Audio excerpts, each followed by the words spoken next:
Okay, we're here starting another new issue. It's issue 19 to April 1987. Still only £1.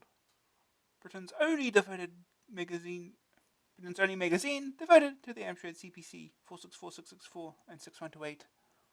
Not an official Amstrad publication. Of course not. Hot property, cheat modes, cheated everything.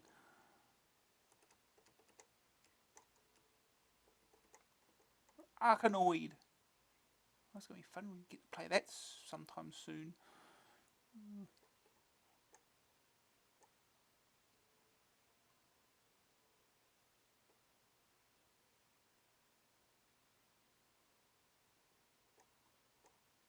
Donkey Kong, we already played that in the last issue. Classic Arcade Action with this all-time coin-op favourite. It's our line-up. The stuff we get to see. Well, some of the stuff we get to see at least.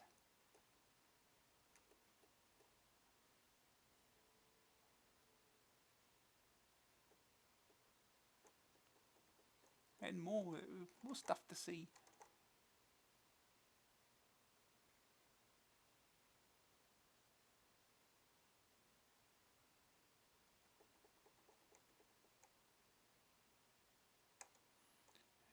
Another issue comes to a close and we hope to leave you smiling. Sugarman obliges. You have to wait to the end of the issue now to see Sugarman. Can hardly wait. Lines from AA are engaged. It's been one of our more trying months at AA, mainly due to the industrial dispute at British Telecom. It was tough enough before the strike, when a school mum voice told you lines from Shipton Mallet are engaged every so often. But all we got for a week or two was a constant engaged tone before we even finished dialing. However, by the miracles of the postal system and the persistence of digits on keypads, we bring you this issue. You remember the postal system?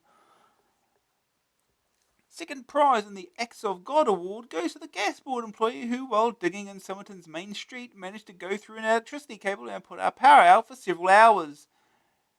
This doesn't match the reason for a previous power cut, though, which I was informed was due to a barn exploding. Our new look, nothing to do with our old barn exploding, of course, seems to agree with most of you. New features like Helpline have still to take off properly, but it's already showing a very encouraging response, so keep them coming. Cheat Mode is currently undergoing a boom period, reflected by its prominence on the cover. You'll find no less than 6 pages absolutely bursting with our own special brand of hot property. If you've been wondering who does our superb cover shots, then wonder no longer. It's Tony Spinks of Langport. His sterling effort has gone unsung for too long, so you'll now find his address and phone number on these pages. We've looked at some extraordinary games as well, both on the arcade and adventure sides. Action Test devotes 4 colour spreads to 4 games that you just can't miss. And the Pilgrim looks at a potential homegrown challenger to the dominance of that transgalactic giant, Infocom. Happy reading, and remember, no one can pull the plug on AA unless, of course, she offers to buy the next round. Oh.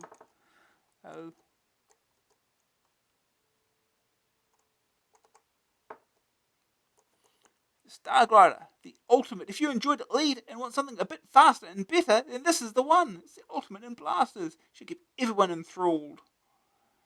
Out of this world. The graphics really are superb, fast-moving, colourful, excellent animation. The gameplay is out of this world.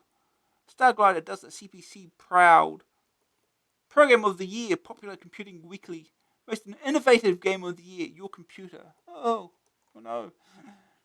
Sent to Conquer, Machine vs. Man. Defeat the elusive Starglider in an amazing all-action combat flight simulation. The planet Novenia has been devastated by an evil tide of invading Egerons. Single-handed, you must wipe out the enemy in explosive one-to-one combat. Swooping down with lasers blazing, you'll need to take fast evasive action to avoid the barrage of enemy missiles. Exhilarating low-level attack and defense flight maneuvers, coupled with a cunning strategic element, makes Starglider a classic among classics. Oh no. Well,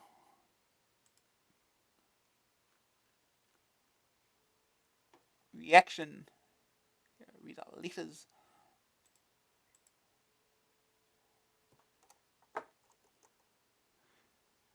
Computess. There are hardly any letters from females. I can't see why, because we're just as intelligent as the opposite sex, if not more so. So come on, all you female whiz kids. And by the way, does anyone know the cheat mode bounder? Sarah Standring, Bolton Lanks.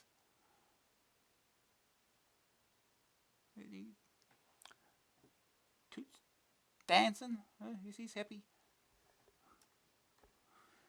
Bob's complaint exactly. Though we never know about people like PB and K who sign their names with only initials. There's an easy poke for Bounder. It's already hidden on the tape. Just type poke 800,201, then without resetting the machine, load the tape in the normal way with Control Enter, and the screen will tell you cheat mode is operative. Yep, you just have to sit through the entire scrolling message on the title screen before it activates.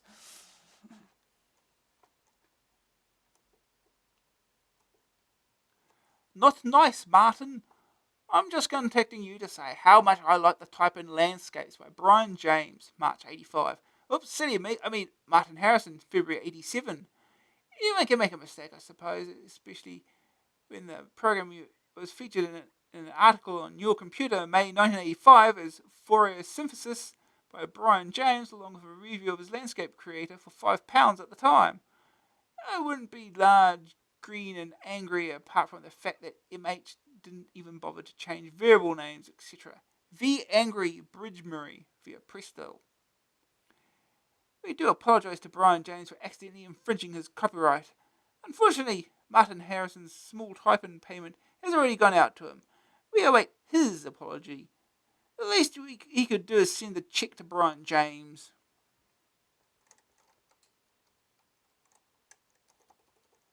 Martin Harrison didn't do much more than use the clear key to put his name on line 2. By the way, I think the landscape utility is well worth its price. For me, it was a decisive reason to buy an Amstrad CPC. This program is incredible.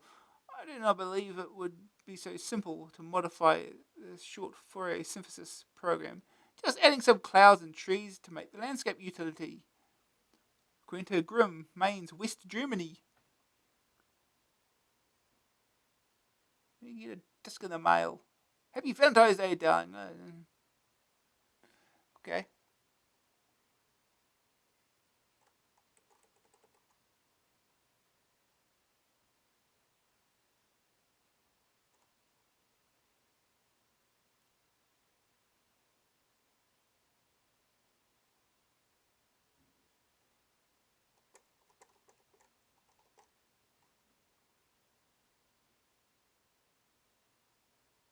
Lightening Darkness.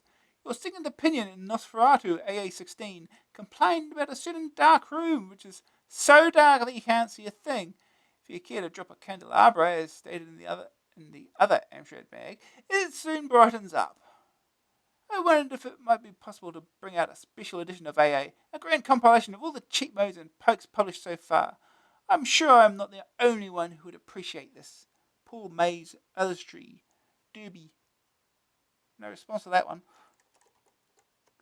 CPM isn't playful. Are there any games that work with CPM, which I got with my 6128 computer? Andrew Martin, County Monaghan, Ireland.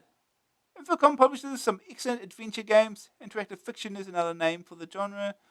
They run under CPM but are text only. Don't expect sophisticated graphics from CPM unless you extend it with something like DR Graph. But this has to cater for so many different computers that it is just too slow.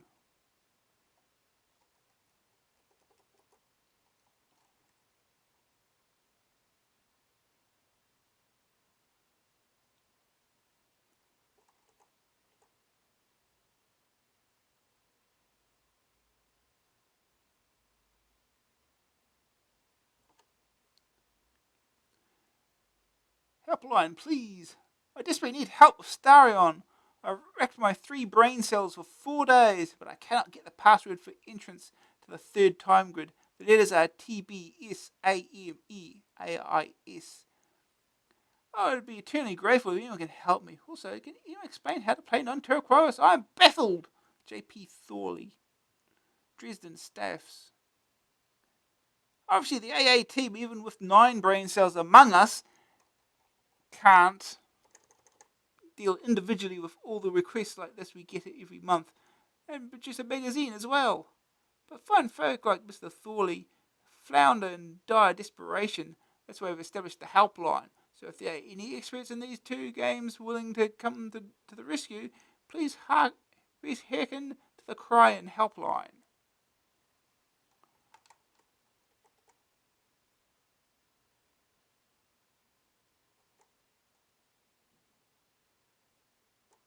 Someone's made a word square.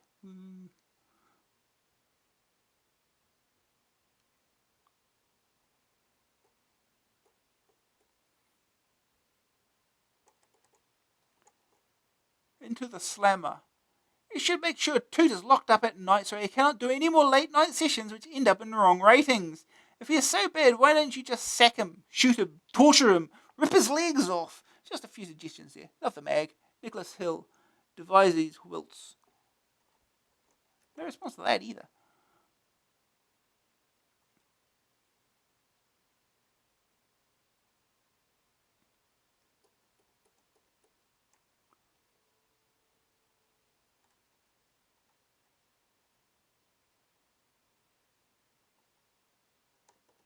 Toot has been trying to ski you by the looks of it.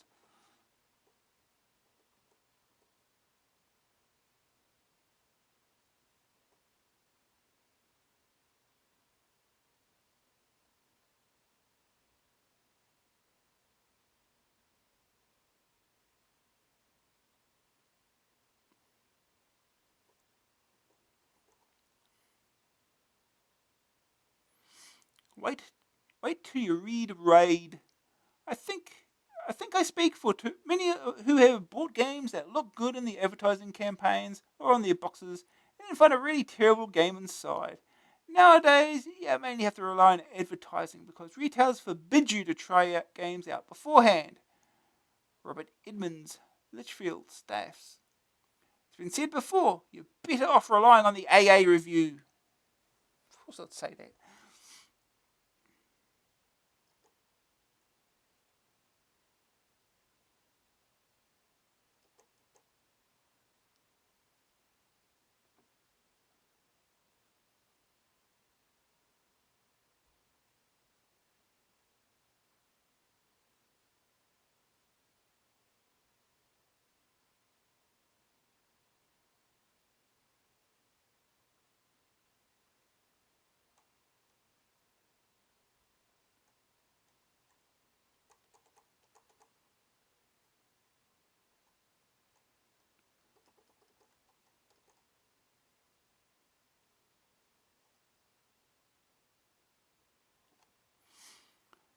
More moral.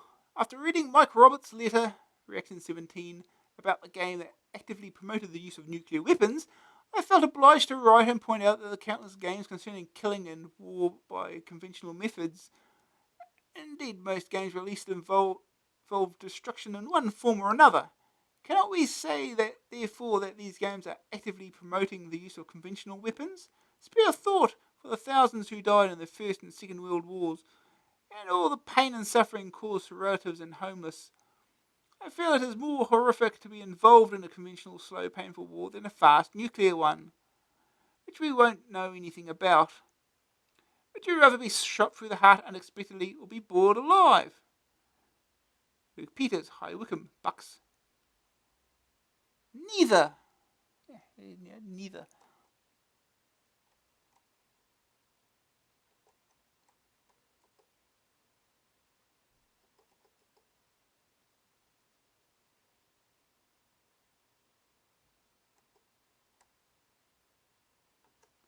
We never said free. I've taken your magazine since issue 1, and by and large I'm well pleased, even if a free tape puts the cover price up 50p. The last tape was disappointing. P. Flintoff, Hartlepool, Cleveland. We nowhere said the tape was free. We're sorry if you didn't like the contents of the Christmas tape. Most readers did like it. In any case, it's worth 50p even if you blank it. I got a copy of AA16 with a Christmas tape and really enjoyed it. I think it's great value for the tape at an extra 50p.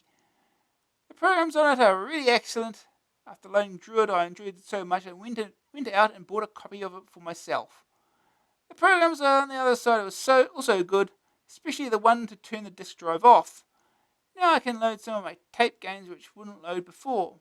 Gary Hudson, Mucronet, via Mucronet, Filey, North Yorks.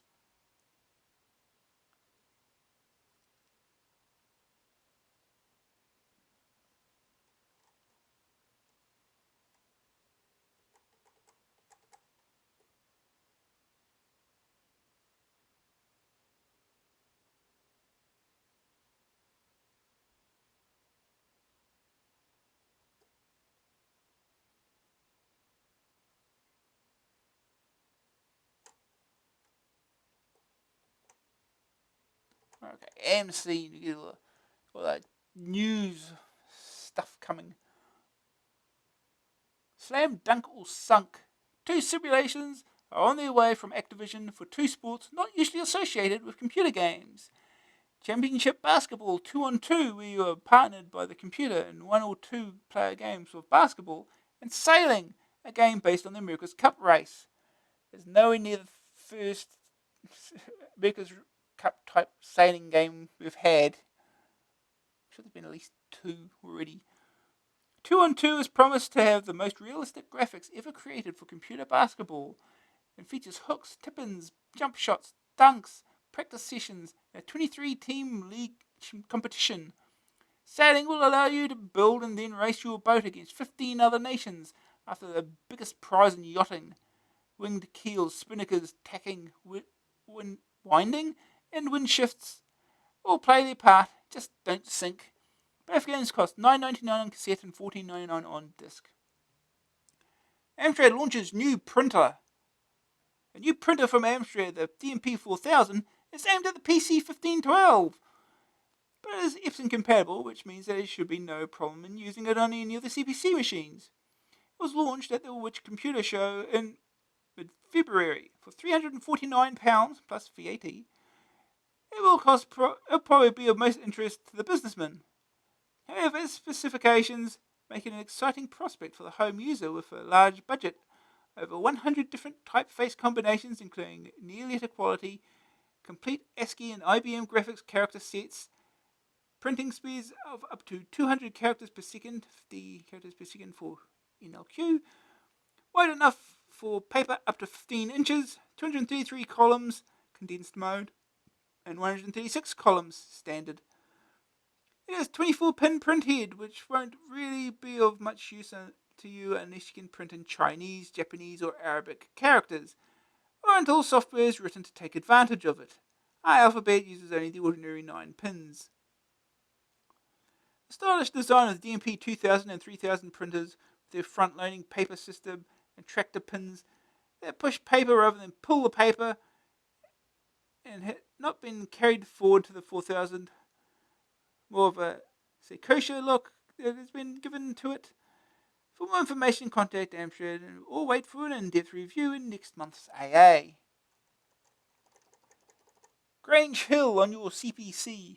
Argus Press, producing some high-standard software recently, is bringing the Grange Hill saga from BBC television to your Amstrad monitors.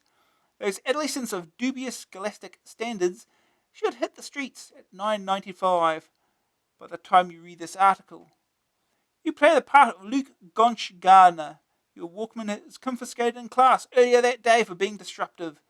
Your mum insists on seeing it every evening when you return home, especially after the other one was stolen from the staff room when it was confiscated. Rather than face your mum's sharp tongue, you decide to go back to school and steal back your Walkman from the staff room with the help of friend Paul Holloway. From what we can gather, Grange Hill is an arcade adventure where you will have to avoid bumping into people, such as the school caretaker, and negotiate a maze of heating pipes. It will even be possible to hold conversations with other characters if you meet them. There should be plenty of puzzles and strategy elements to hold everyone's interest. But remember, the main thing is you just trip up over loose stones on the sidewalk and die. Broom, broom, broom. Virgin is set to release the latest game under the Laser Genius label. It's a computer motor racing game based on the ever-popular Skeletrix system. The split screen shows two cars racing simultaneously. And obviously isn't going to be an accurate simulation because there aren't any slots in the track or giant cats overturning the cars. Aww. This will probably revive a few childhood memories. Cars are like train sets, you're never too old to play with them. I don't want a giant cat overturning the car. That'd be fun. You need racing games with that. Back up the mains. Match Power Systems Limited has a range of emergency backup or standby power supplies and line conditioning units. These are normally marketed by British Telecom, but are now available directly from the manufacturer in Lincolnshire. These units are ideal for providing pure and unbroken mains power for computers and communications or security systems. We could have done with one last week when the roadworkers cut through a mains cable, we lost power, our fancy telephone system, and many hours of work. Power outputs range from 60 watts to 10 kilowatts. 600, I don't know, I can't tell. Price ranges from an equally impressive £230 to £3,000. I hope that's £230. Further details from Match Power Systems Limited, Holmes Court. Yeah.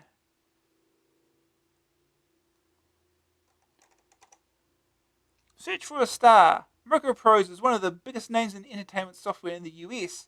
Until now, its products have been marketed in Britain by US Gold, but now it has set up its own UK operation. Simon Barnard has been appointed software development manager and is on the lookout for talented programmers. We believe that the UK has the best Amstrad software writers, and my job is to find them and offer them not only money, but international recognition, he says. Microprose is best known for its high-quality simulations like Acrojet, but it also is interested in top-quality arcade games. If you think you've got the potential to be a software star, then Microprose can be contacted. Yeah. Meet Martek's Nemesis. Martek has licensed the 2080 comic character Nemesis the Warlock to appear in his own computer game sometime in the spring.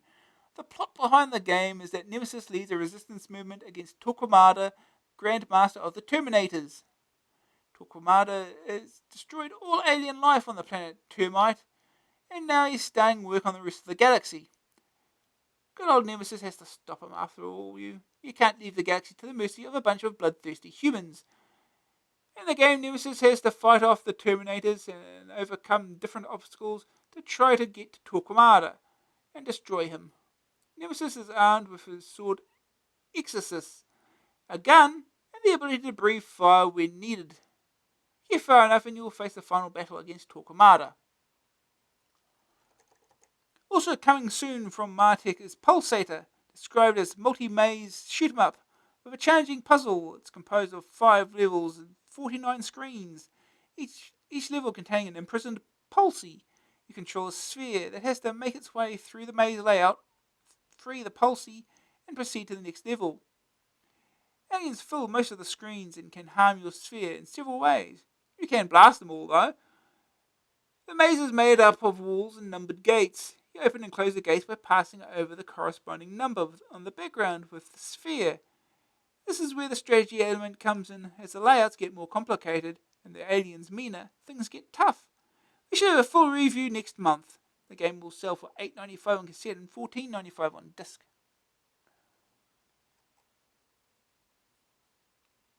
Dig that Afro beat. Cheetah Marketing, responsible for the highly acclaimed Amdrum, has launched another set of voices for its digital drum system. £5 buys the Afro kit with editor. The kit contains 8 new sounds: trunk, bwash, high conga, low conga, clav, coconut, griot, and whistle. This new release brings the total number of drum sound kits to 4. Standard rock, free with Amdrum, Latin, electro, and now Afro. Yeah, okay. Mastertronic acquires Melbourne House. Mastertronic, the long-established budget software house, has acquired Melbourne House, producers of such games as The Hobbit and Way of the Exploding Fist. The acquisition means that Mastertronic now has an entry into the full-price software market. Quite how all this will affect Melbourne House's product isn't yet clear, but you can bet that with Master Trunk involved, things will happen fast. In a separate move, Master Trunk has also formed an arcade games division in the United States called Arcadia Systems Limited. The new head of Arcadia predicted that it will be the first true large-scale publisher of video games in the coin-op medium.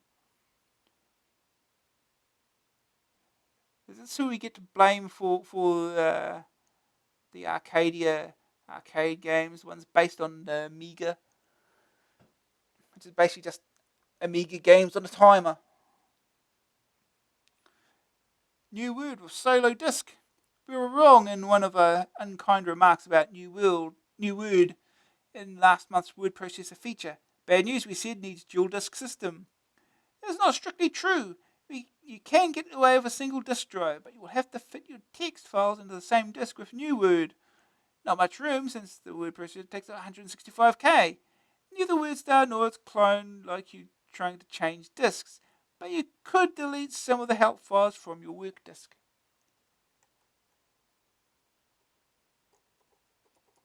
See data register in library. You can now go to any of 171 public libraries in Britain and ask to see the register that was set up by the Data Protection Act 1984. The first 77,000 entries are on microfiche as a pilot project for the public to see how entries are set out.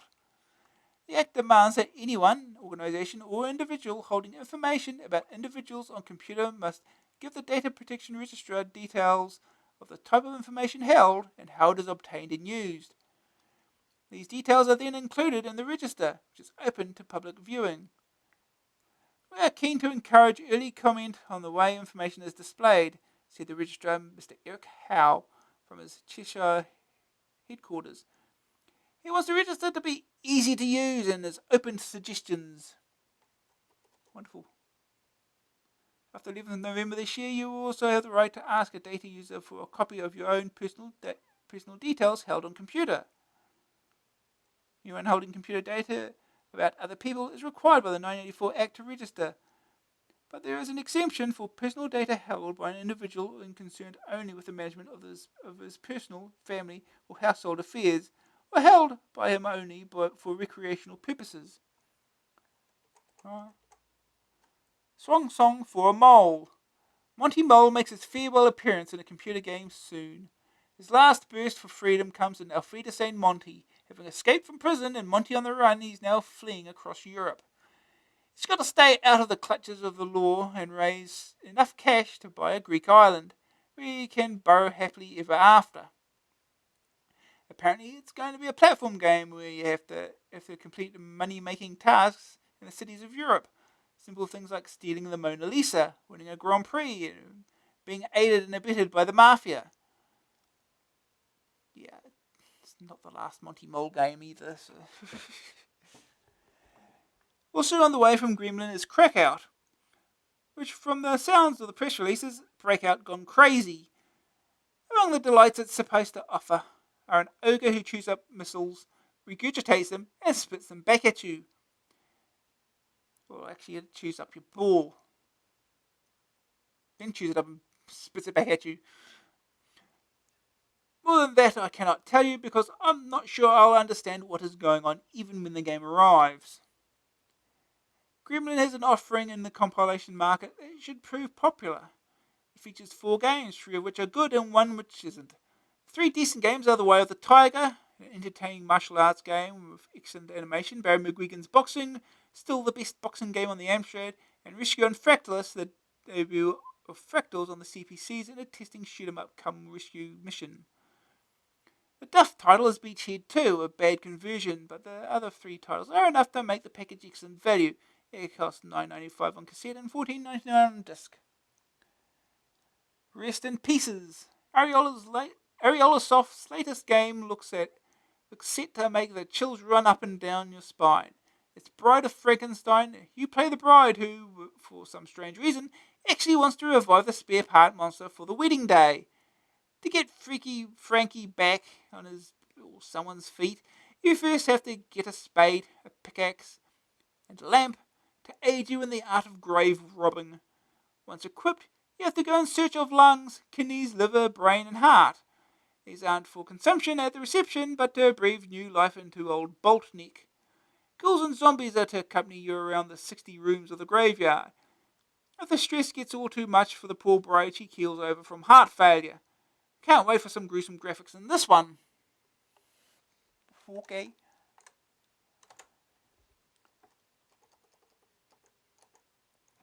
Art the easy way.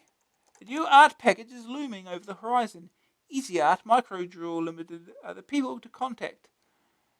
The package works with trackable mouse or joystick and costs on either cassette or disc format $16.95. The package boasts the usual spray, line, circle, and freehand drawing facilities with the inclusion of zoom, eraser, text entry, fill, cut and paste, and an icon generator. Next month we hope to bring you a complete review of this reasonably priced package. Price cut for 5 1/4 inch drive. 5 1/4 inch? Silicon Systems of Manchester has announced a £30 drop in price for its Mega Drive. The only 5 1/4 inch disk drive completely compatible with Amstrad CPM 2.2 and CPM Plus. The original price was £229, including interface, software, and built-in power supply. Due to a reduction in the cost price of the drive mechanisms, Silicon is offering the drive at £199. Okay. The Supreme Multi-Role... What's an accent on the O? Arcade fantasy game, Warlock. The Doomlord as Troll. The Doomlord as Warlock. The Doomlord as Goblin. Look at these faces. These are good faces.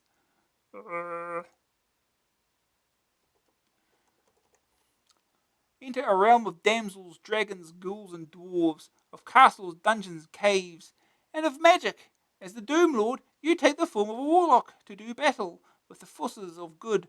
Use your magical powers to change into goblin or troll forms and seek the orb of power, which will assure you of victory in the final confrontation with the White Wizard. Available now for Amstrad CPC 895 tape 1495 disc. Coming soon for C64 and Spectrum. Software on ROM is so convenient, you will wonder how you ever survived without it.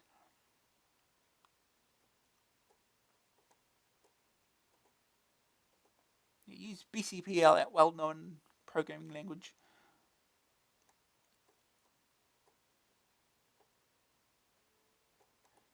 All in one superb package. Indoor sports, darts, air hockey, bowling, and ping pong. 4 all action-packed games.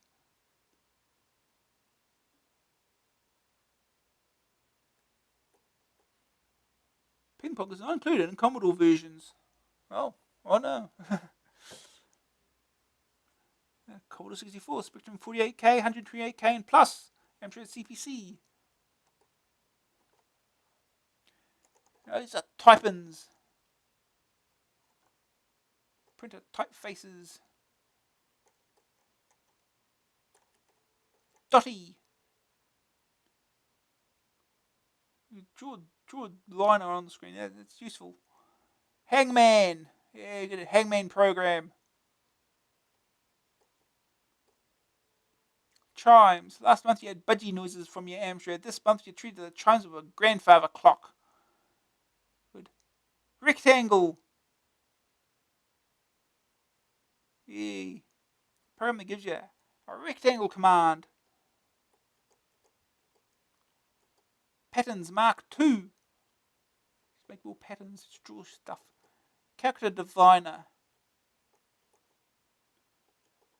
Oh, that's a long one. 3D Shape Rotator, which looks shorter. Load and save from machine code. It's problematic.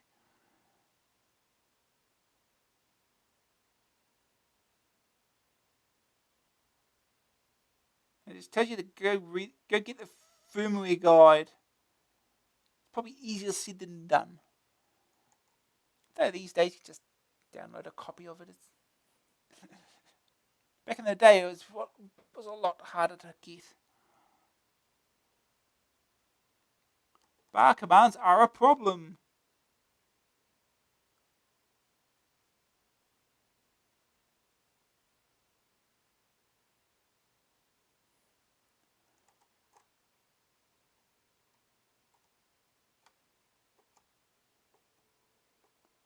Loading without running.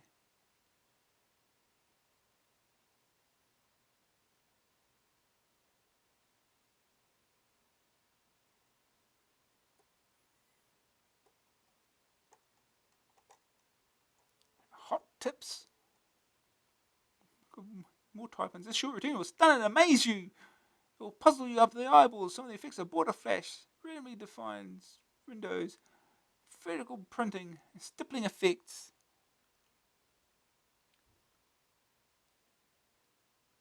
Just prints random characters redefined.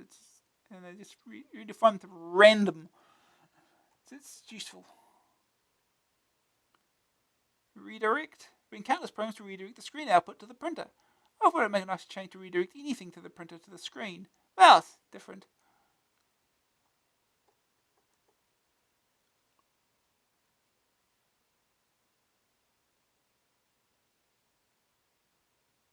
Turbo. It's a quick way of setting a turbo save speed for cassette users, 464 only. Yeah, turbo speed, yeah, that's also probably less reliable too, depending on your cassette deck. I know I had a terrible cassette deck.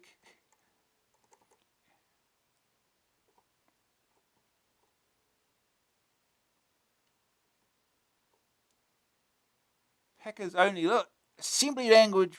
Ooh.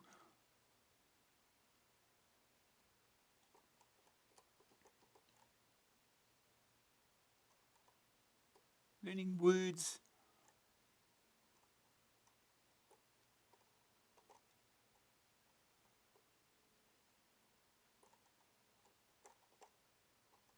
At last, database manager, at last.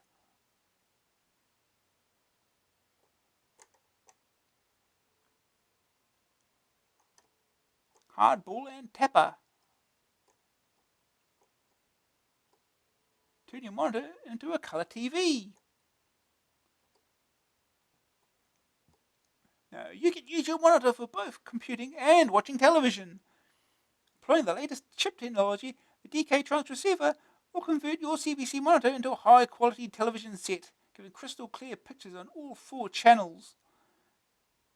$69.95.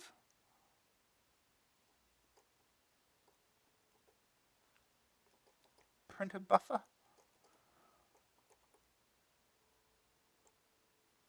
Survival guide to the software jungle.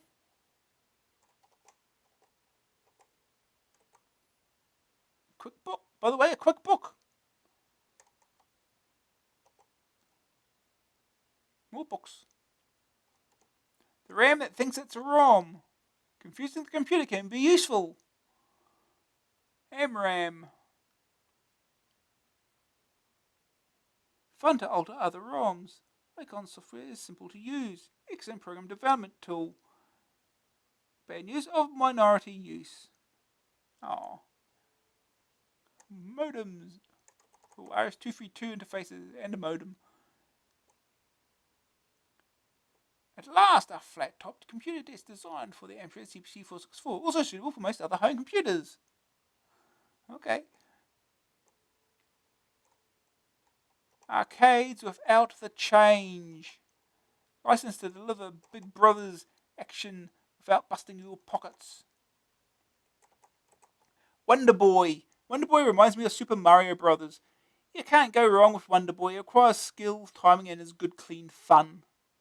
Dressed to kill in nappies and a motorbike helmet, with a skateboard and his trusty steed, and wielding a stone axe, Wonder Boy is born, ready to fight off the nastiest of nasties, willing to leap the widest chasm, and eager to risk his life. Arcade action, computer and video games. Is that based on the arcade version, I wonder? Hey, the screenshots of the arcade version. Let me show those off.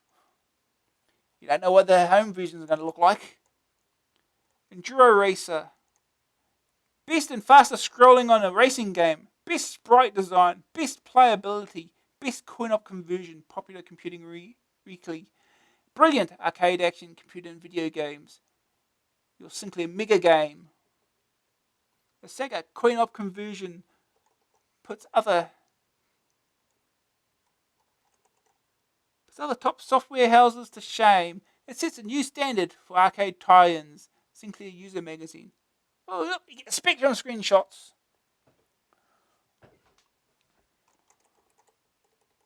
Quartet. Space Colony 06 has been attacked by space pirates. To put an end to their plundering, a private rescue team calling themselves the Quartet is recruited. Ooh, look at that anime. Ooh. Extremely addictive and highly playable arcade action, computer and video games. Again, arcade screenshots.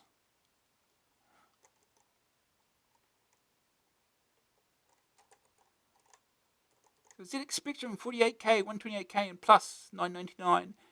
Commodore 64, 128, $9.99, $14.99 on disc.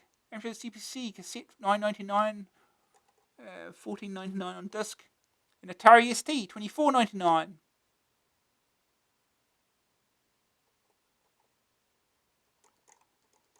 Day in the life, chips in the eyes. John Stallwood is the director of the Optical Information Council, an office in the City of London handling advertising and public relations for eye care and ophthalmic optics.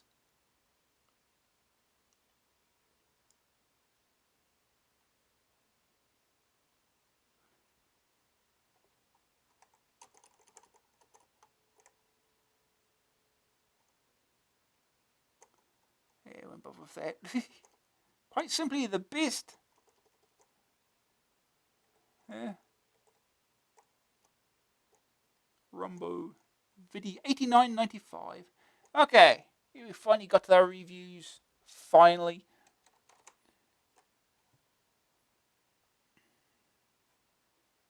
Springing into action.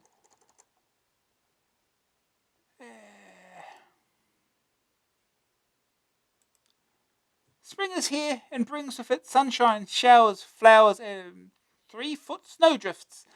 The weather may not be hot, but the software is. So come and warm your hands over the games that glow.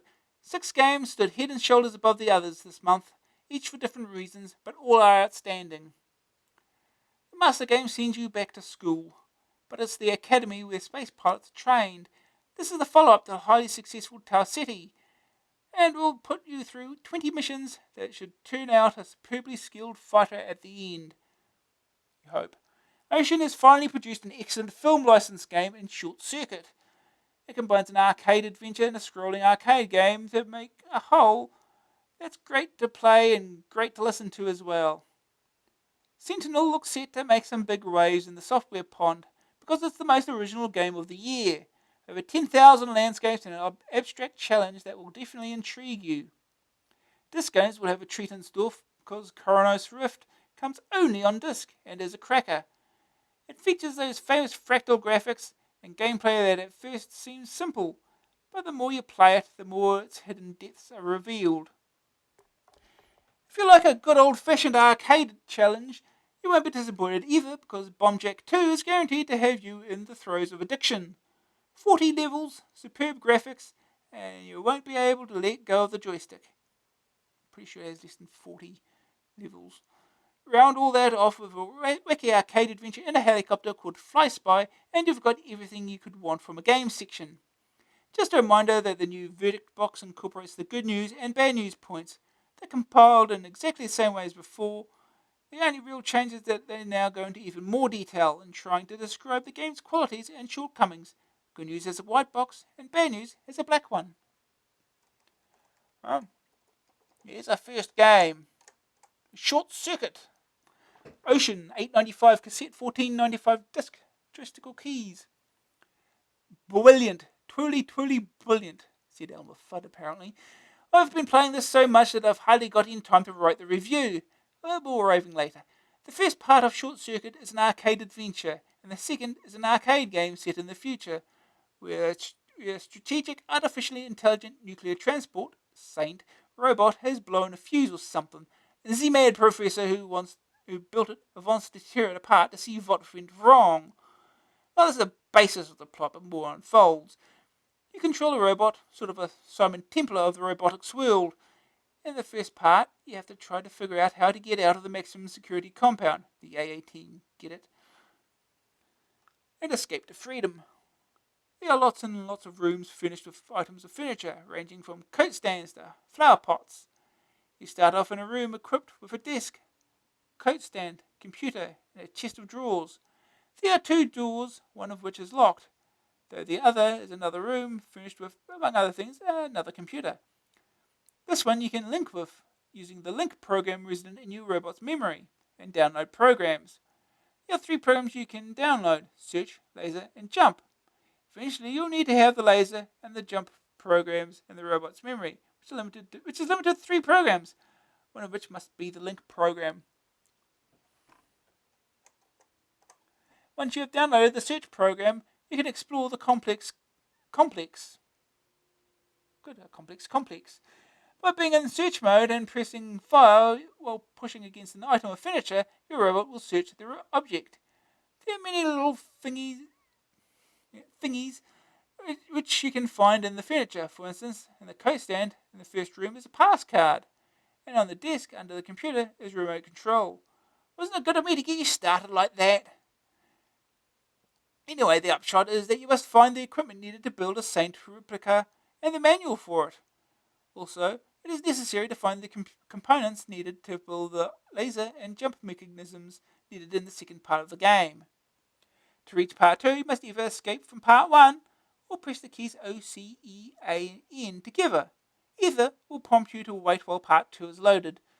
In part 2, your pursuers take the form of guards and other saints after your grease. You must run away or shoot them while trying to find the van. All this must be done before the helicopter arrives. Yes, a helicopter. Don't fret, you never get the chance to actually fly in it. I suppose even robots suffer from pterophobia. This part of the game looked a little less frustrating than the first. However, as often is the case, it turned out to be a real something. Movement is only left to right, but you can turn around. As well as shooting the guards and ex-pals of yours, you have to jump or duck to avoid the abundant wildlife. It's not fair, really, because I've got a naturally sadistic nature and really couldn't care less if some squirty little rodent got under the wheels of my well-greased chariot. But your robot gets a sudden attack of grief and remorse and pauses to see if the poor animal is hurt. Puddles along the way will slow your robot to a crawl, so it's best to avoid them. Rivers will cause you a bad case of instant rust. Obviously, your robot was made in Japan. Well, guess what? I like this game immensely. The graphics are good and the music is tremendous.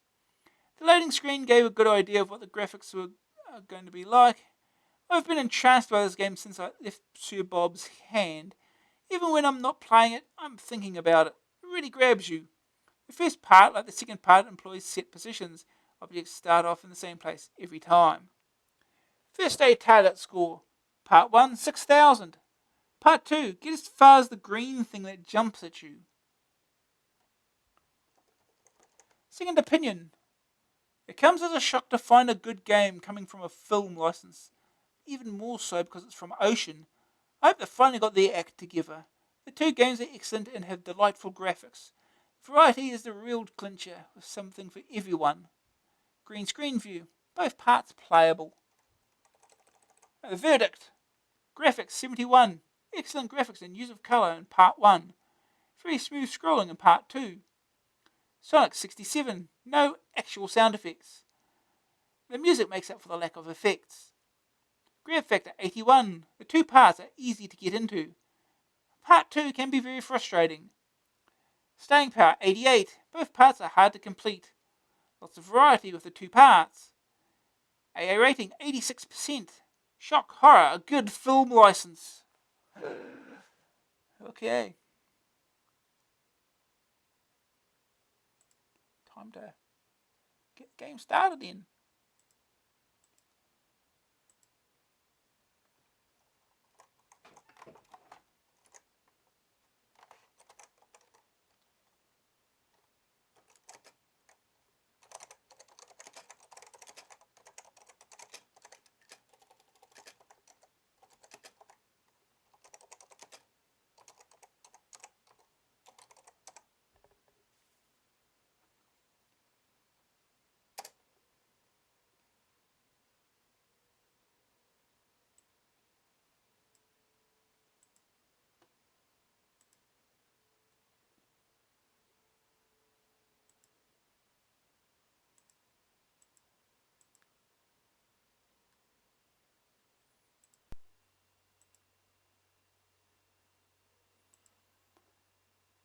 Okay. Let's go.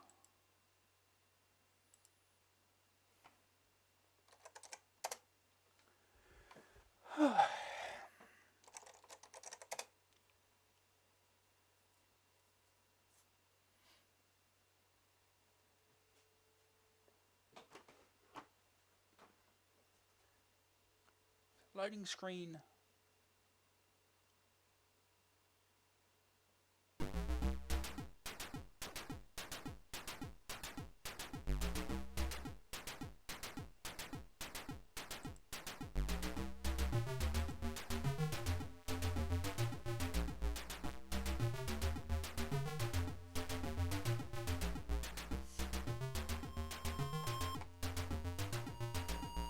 Right. Go. Oh, link. Link to this computer over here. Link established. Mobile Labs research system. Download program access. Set program to load. Search laser jump. Search. Search program has been loaded. Download program finished. Link terminated. Finish the search. Now we can search. Searching. Pot plant. Found. Nothing. Searching. Filing cabinet. It is locked. Searching. Chair. Found. Nothing. Searching. Chest of drawers. Found. Nothing. Searching. Bookshelf. Found. Nothing. Searching. Desk. Found. Nothing. Right, I see something in the coat stand, right? Searching. Coat stand. Found. Pass card. Try to take. Now carrying 1 pass card.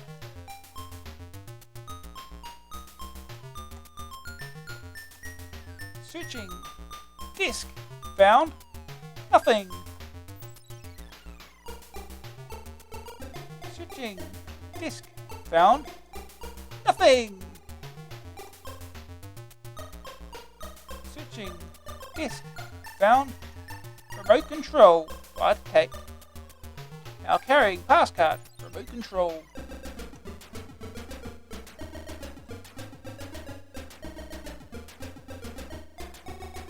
And now I don't think you can get back to the... Yeah. Security alert! Yeah, you try to go back, that happens. Continue use of a low security pass. Top secret lab. Security guards are on their way. Robot number 5 has been captured and deactivated. Better luck next game. So yeah. Instant death. Start again.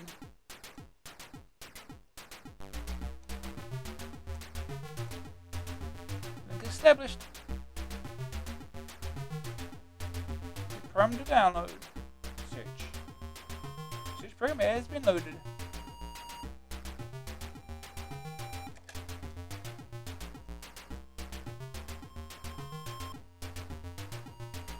Code stand found. Pass card. Hard to take.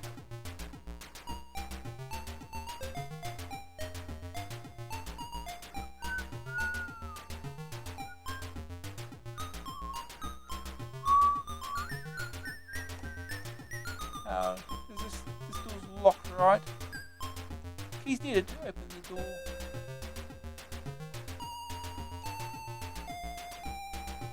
Can't really do it. Keys needed to open the door. Chair. Let's search all these chairs here. Found nothing. Searching. Chair. Found nothing.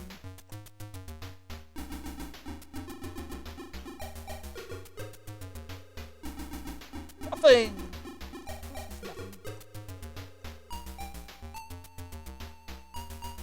Found nothing.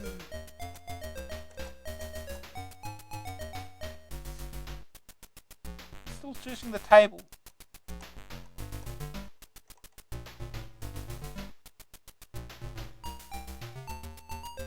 Nothing. Nothing. Nothing. I find nothing, right?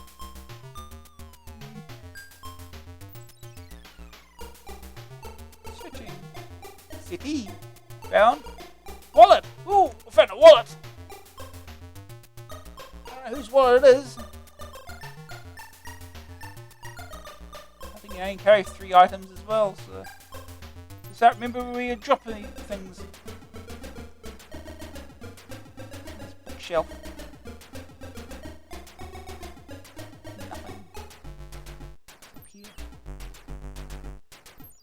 Vending machine. Coffee! Vending machine found. Cup of coffee! Some load is already carried. Stick the item to leave here.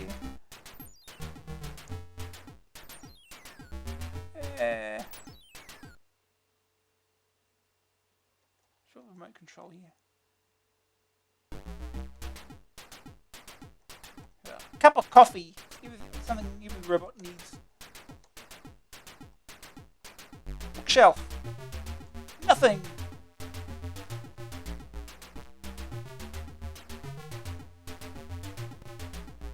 Nothing.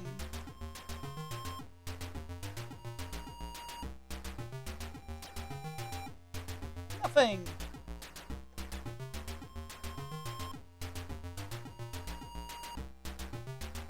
Nothing.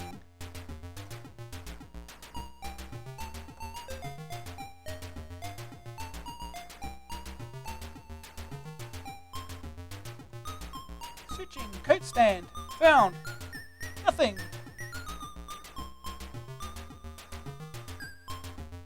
Filing cabinet. It is locked.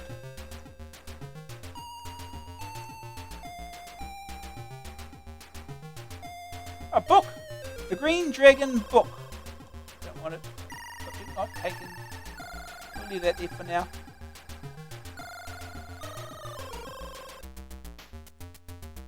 Nothing. Simple security door. I suppose probably best not the... Not the... touch that. Chair. Found. Nothing. Of course, nothing. Keys needed to open the door.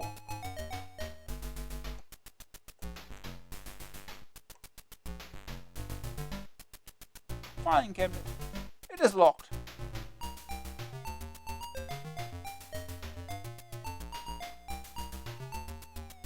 Nothing.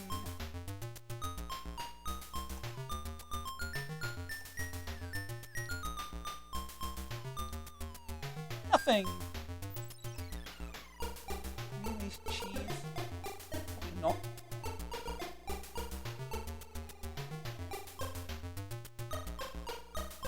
Nothing. This coat stand. Door key.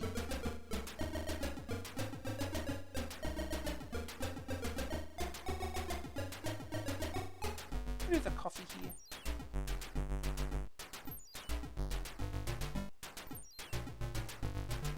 Means we can open that door, maybe.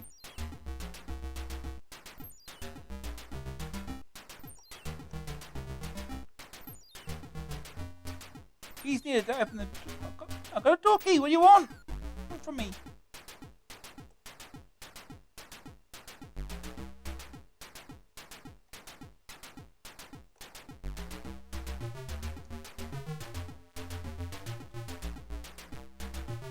Nothing.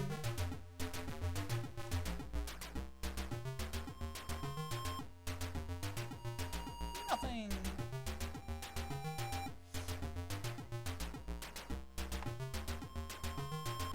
Or nothing.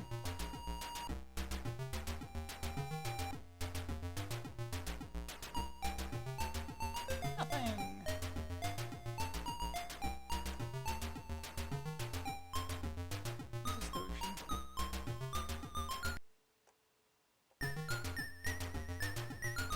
head in there.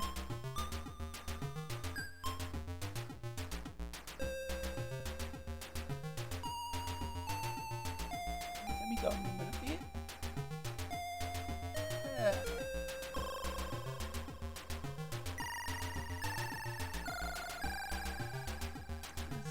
Stand.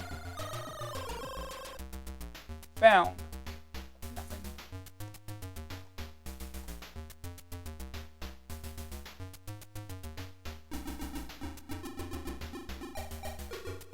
Nothing. Nothing.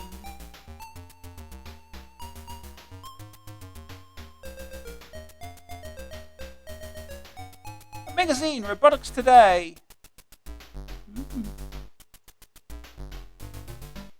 Take that.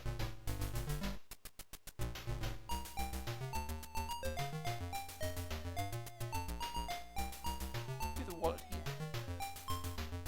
Just finding items. Still don't know what to do with them.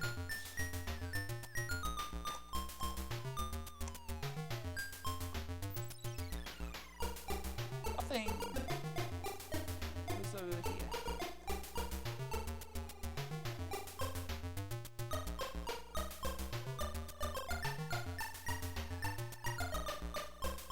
Chest of drawers found. Nothing. Bookshelf found. Nothing.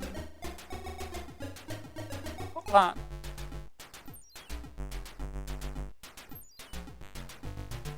Found insect. Found an insect. We'll leave the insect there. Cupboard. Found. Nothing.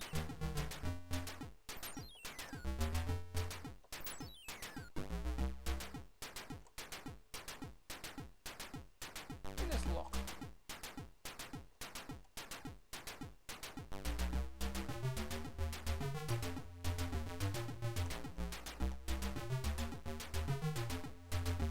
Oh, that key's somewhere for the filing cabinets. Somewhere. Where exactly is another thing entirely.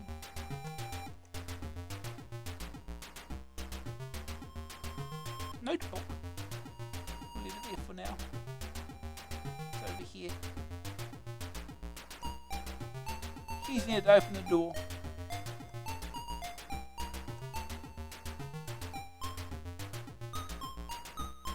Keys needed to open the door.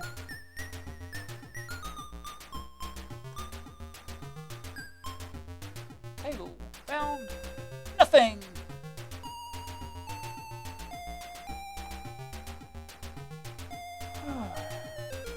Nothing. Tools found. Keyring. Yes. Well, the door key's been absolutely useless. We'll leave that there.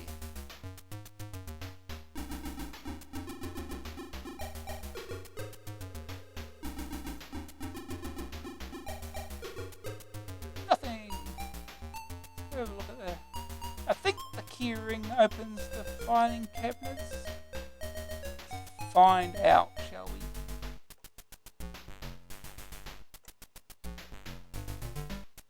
June. Filing cabinet. Found. Nothing. Oh, yep, that does unlock the filing cabinets. Only way you got them. They'll stay locked otherwise. Filing cabinet found. Nothing.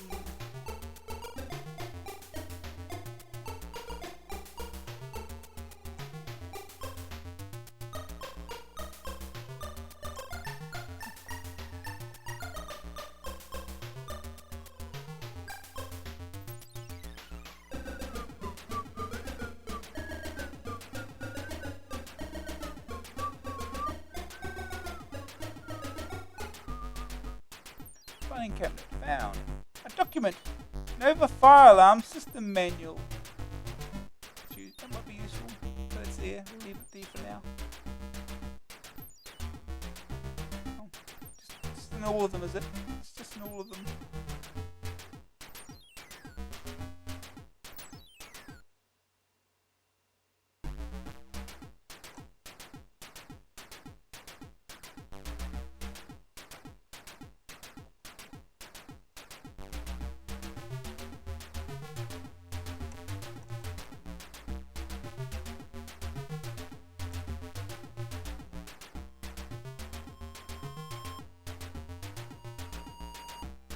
Nothing.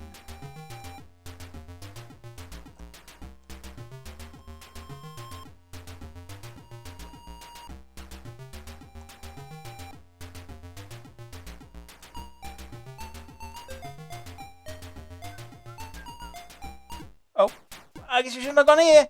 I think they found me. Security guards have discovered Saint Robert number 5 outside the building. Robert number 5 has been captured and deactivated. Good luck next game. Anyway, that's part 1 of the game. We can load part 2.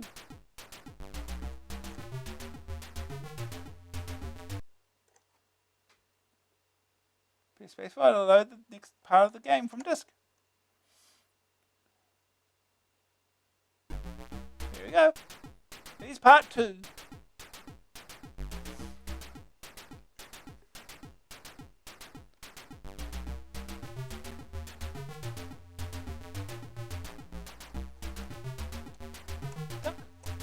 Jump the squirrel.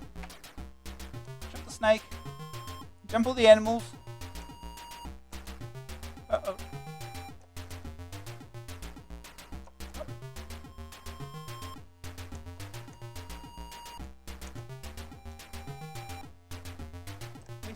This when you shoot the guards, drops your trousers.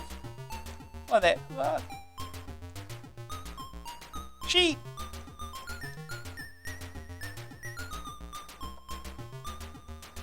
Get to the annoying bit.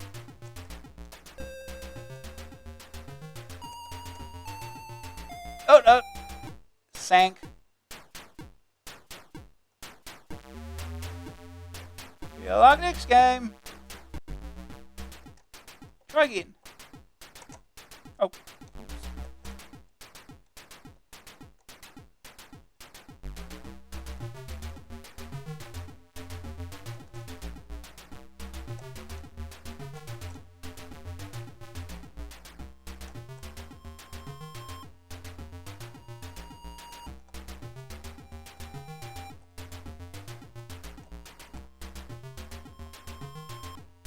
Oh no, poor squirrel.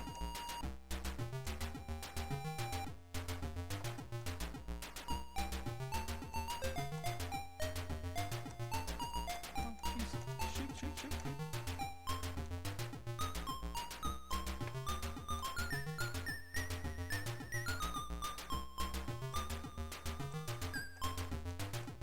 Oh jeez. Whatever that. Is it a rock? Generates you.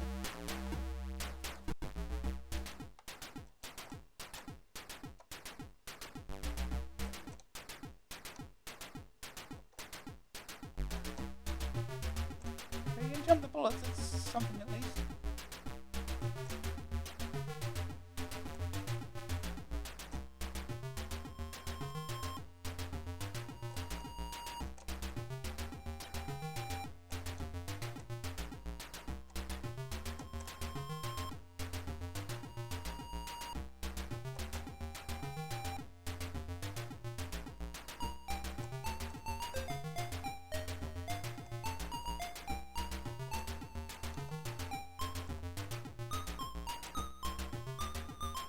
Oh no.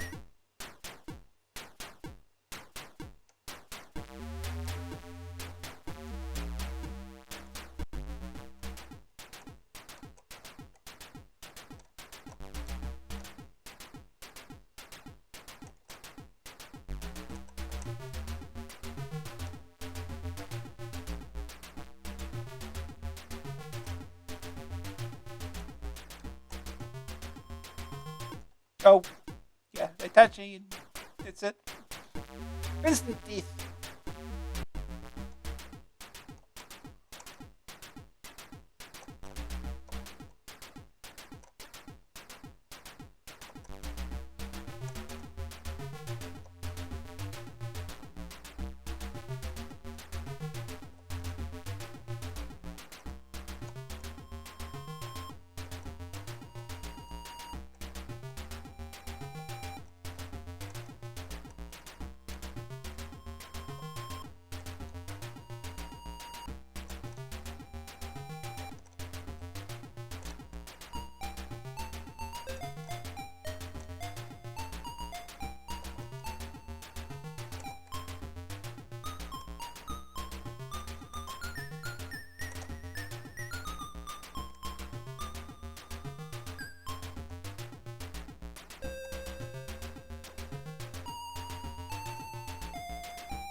Creighton.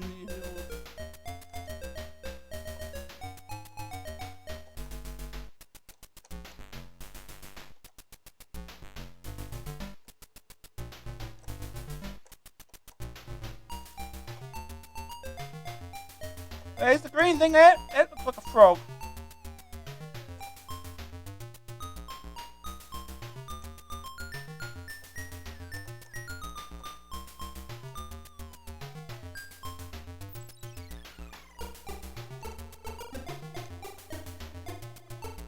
No, it's a moving raft.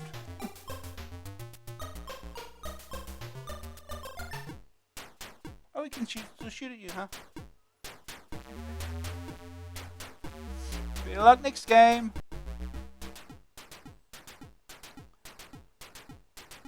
Raft did a weird thing. Oh.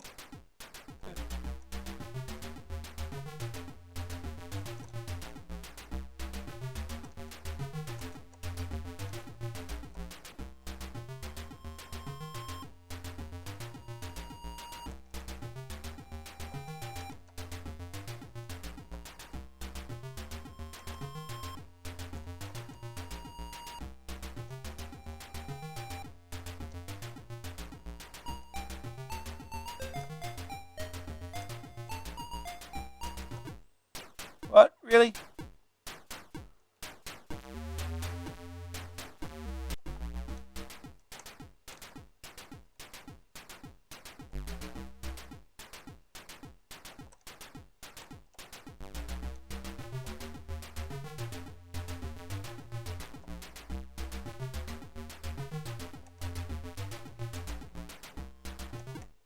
Can't shoot and jump. That's another thing.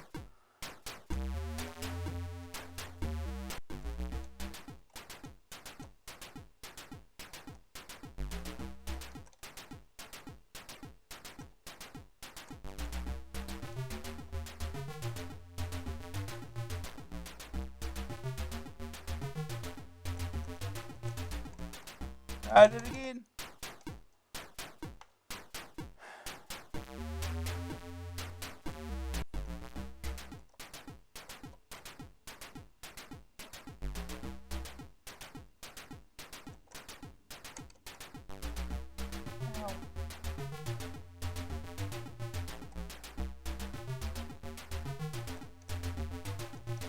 No, I did it again. Takes too long to recharge his laser. Stupid laser.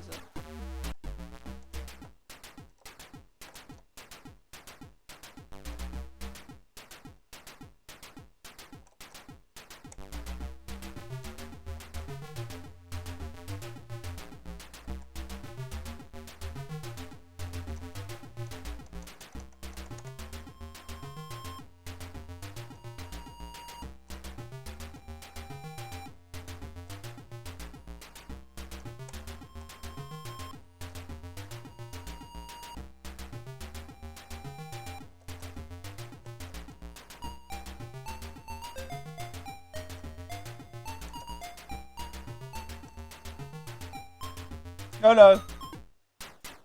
Jump too far back. Try again.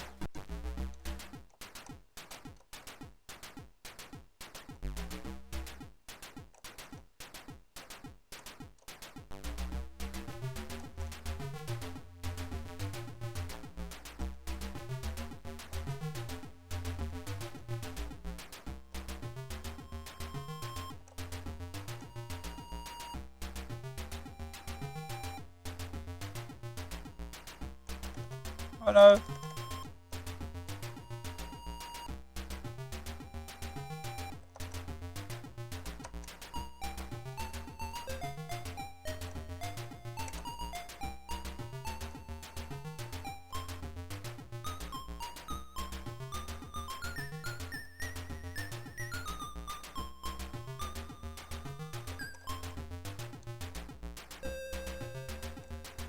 Oh no, that was a mistake. Mistakes are made.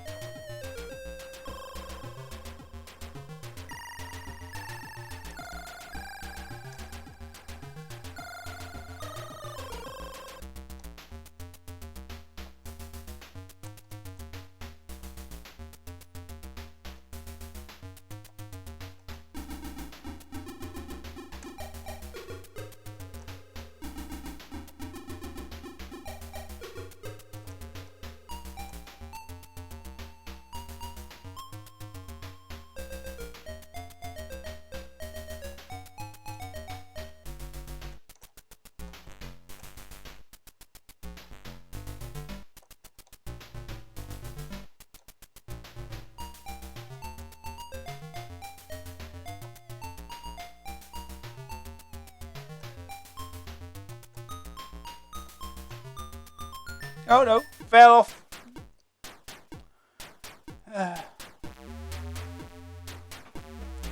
Moving platforms.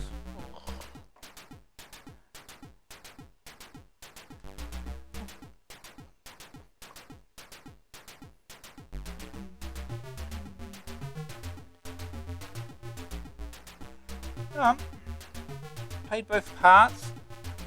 We're back to the magazine now. On the next game.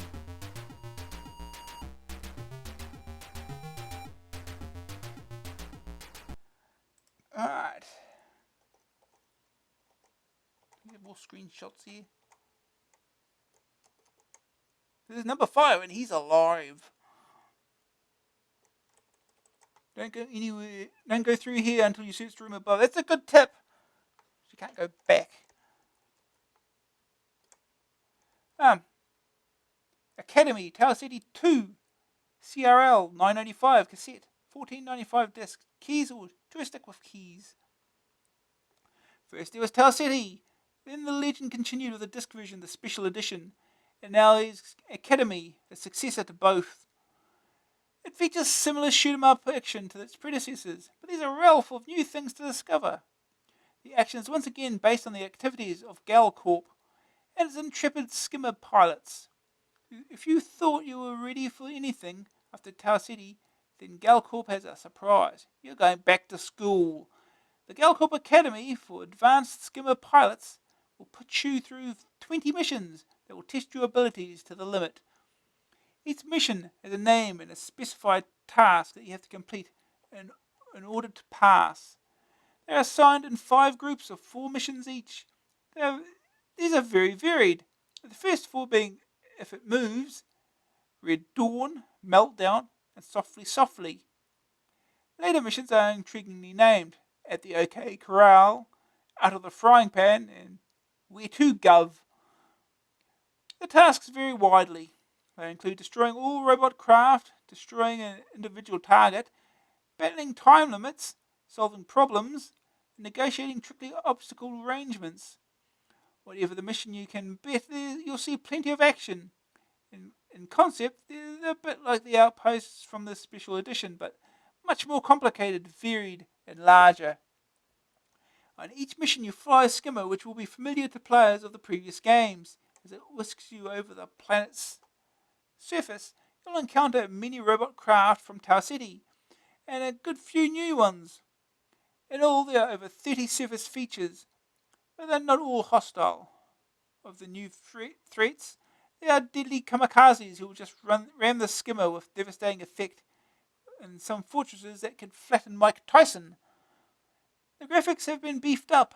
Each mission takes place on a different planet with surfaces and suns of varying colour. The robots too come in designs that are attractive until they start shooting and give you other things to think about. The game is superbly presented and has some of the most comprehensive options you could ever want. Each mission is described in text and shows the planet where it takes place. Most important is the option to design your own skimmers, see screenshots, which allows you to produce crafts particularly suited to a mission. Not only that, but the view screen can be completely redesigned as well. The backgrounds can be of different colours and textures, and the various boxes placed anywhere as long as they fit. You can use 3 skimmers already set up, but it's great fun designing the ships. You can arrange the displays so that they're most convenient for your needs. For instance, you can keep regularly referred to gauges close together. When designing, you can't overlap different windows, and the ship has to come within weight and cost limits, so you can't have everything with knobs on too. All the fancy trimmings are excellent additions to a game packed with action. The first few plays, just get out on a mission and marvel at the fast, hectic, violent and noisy battles. After plenty of explosions, laser blasts and terminal collisions, you can start to worry about the strategy, but you will never lose the thrill of combat. First day targets will complete 1 mission.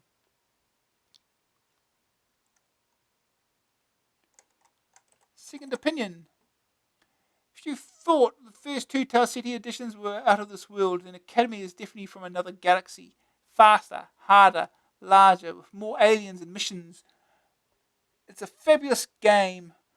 The graphics are so much more detailed and colourful that the sound is satisfyingly loud. It's even possible to define your spacecraft and instrument paddle. Fantastic. Green screen view. Dingy, but playable. So I think that's the default there. The verdict. Graphics 93. Fast moving, solid graphics. Excellent explosions. Sonics 52. Reasonable effects, particularly in a pitched battle. Grab factor 95. You can get out and blast straight away. Lots of options to investigate. Staying power 94. 20 very tough and varied missions. If you don't like the predecessors, well... A rating 94%. Great ability to design ships and display. Okay.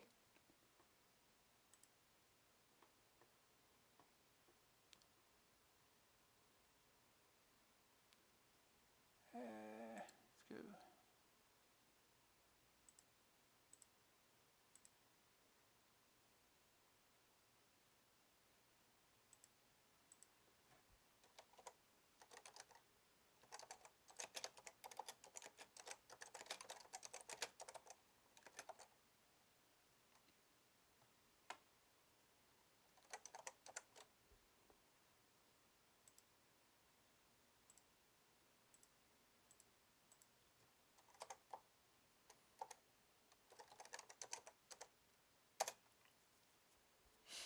Okay. Go.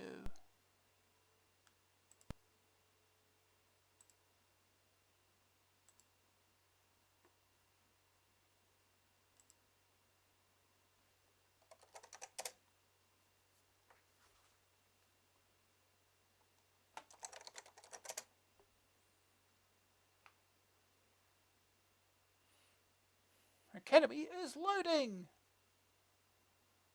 Program Pete Cook 1987.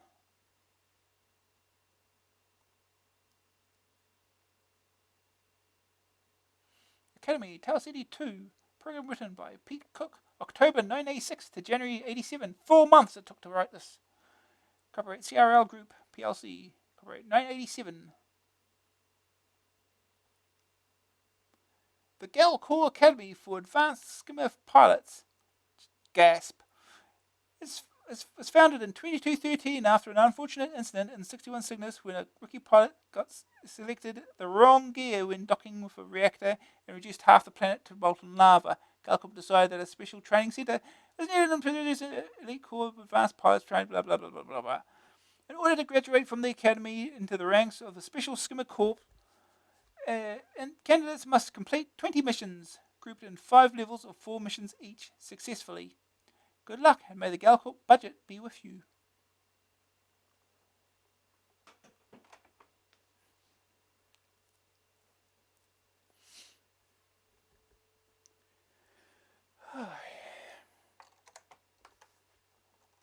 Yeah, mouse pointer.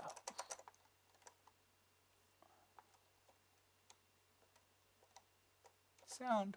Pointer display.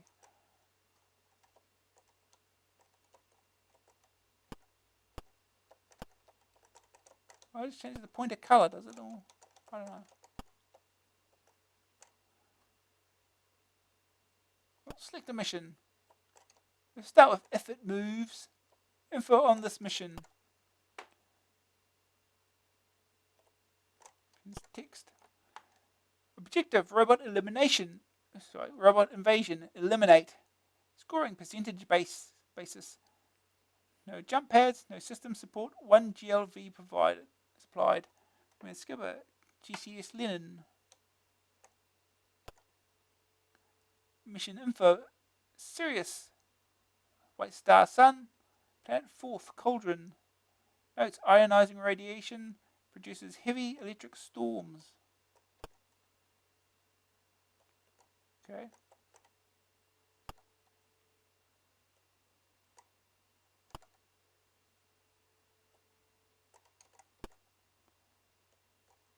At least we've got a load save option. Select the skimmer. That'll do. Info on the skimmer. Scanner unit, no. Compass, yes. Target track unit, yes. 8 missiles, 4 AMMs, whatever those are. Flares, 4. Delay bombs, none. Laser power level, high. Main drive power, high. Shield power unit, low. Steering unit, high.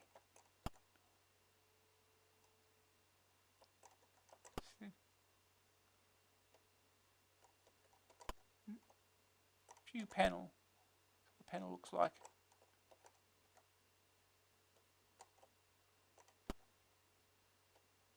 Oh, let's go. Accept the mission. Let's go. Skimmer ready. Type help or some other command. Help. Sights on. We'll switch the sights on. I think they're on by default, but whatever. Okay. Codes. What are the codes? Locking.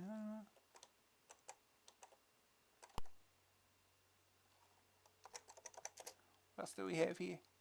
Diff. What does that do? Launch. Equip. Status. Compass, okay. Target, okay. Lasers, okay. Let's just launch.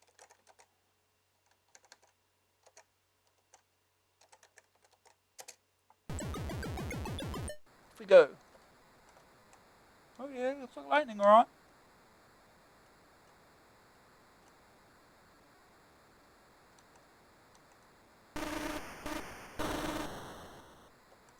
You hit a thing.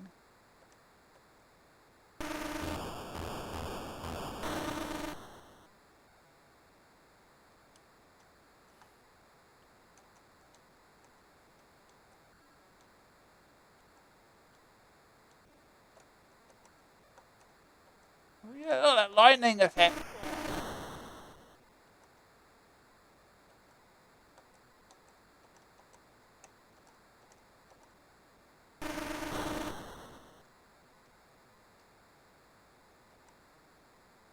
Oh, 3%. How much do you have to get? Do you have to get 100%?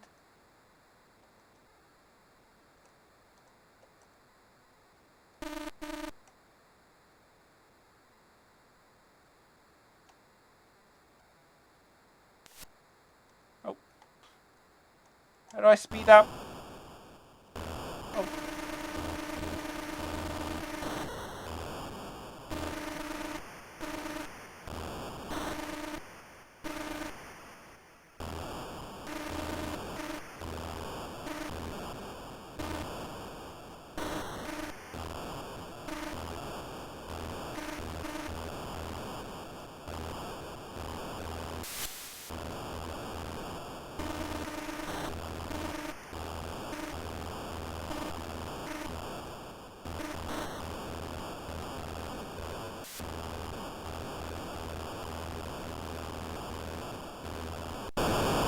I think I'm dead. 12%. Mission failed. Well, that got hectic all of a sudden. Let's try again.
12%.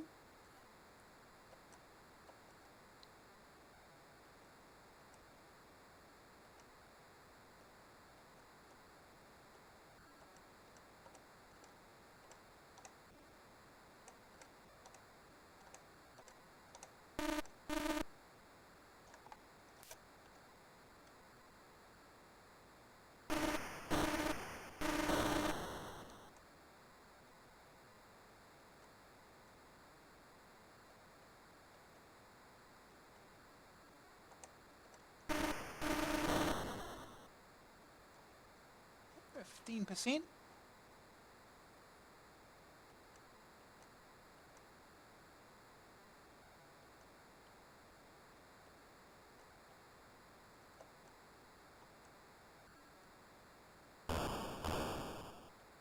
Something's shooting me.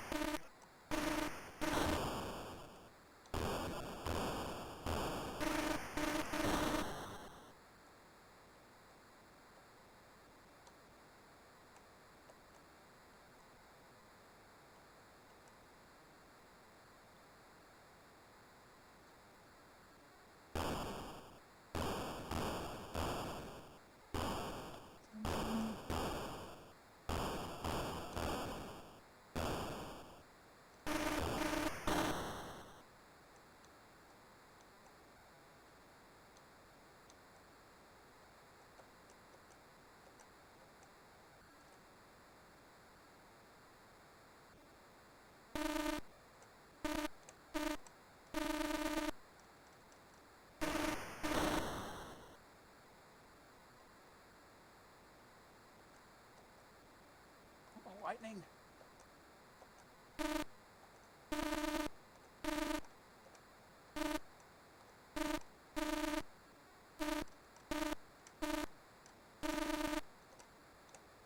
I hit it or what?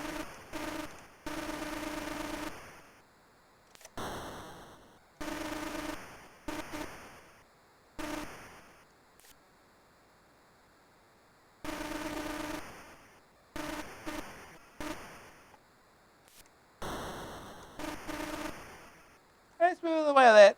That might be an idea, move out of the way of that.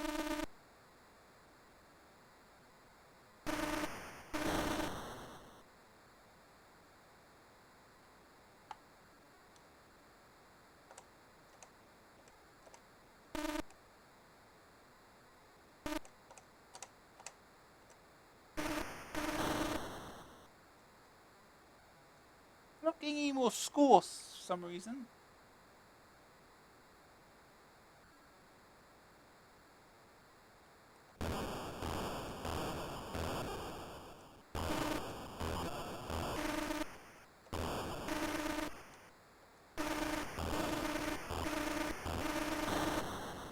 There we go, 21%.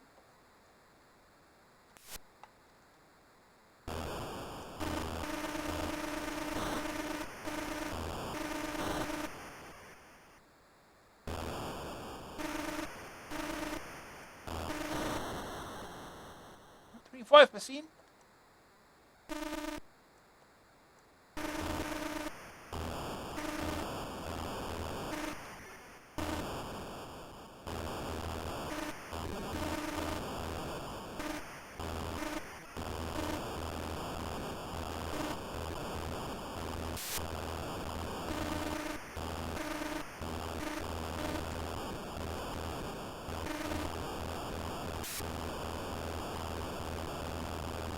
Oh, dead.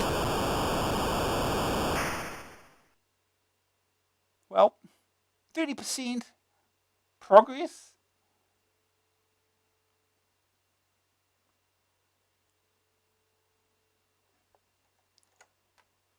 Try another different mission. It's Red Dawn.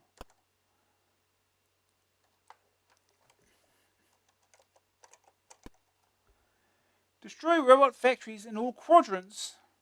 Percentage basis. Notes, full jump pad system and supply centers. 1 GLV supplied. Commander Wilson. System, Beetlejuice. Sun red giant. Planet 6th eventide. Notes huge red sun dominates sky, making IR useless.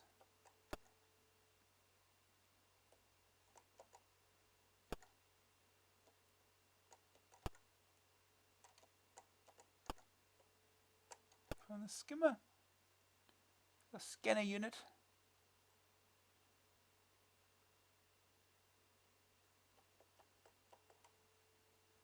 Okay.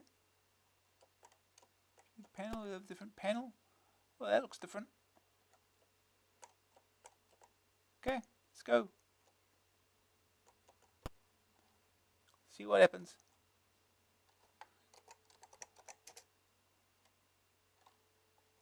What does look do? Oops. Let's go to docked with GLV. It's def do. Def unit activated. Digital electronic audio filter.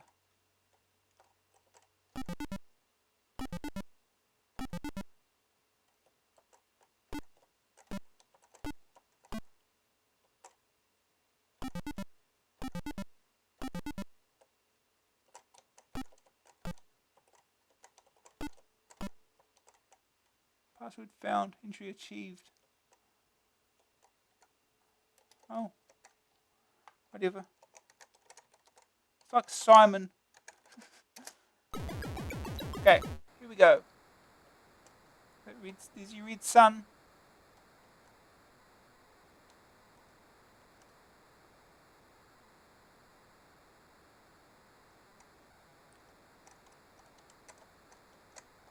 So how do we control speed?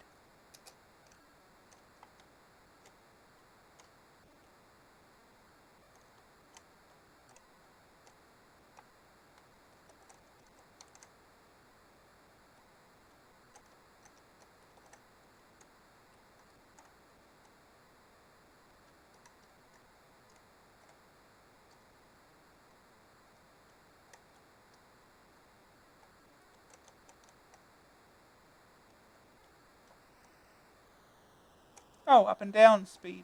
Okay. That's not so bad.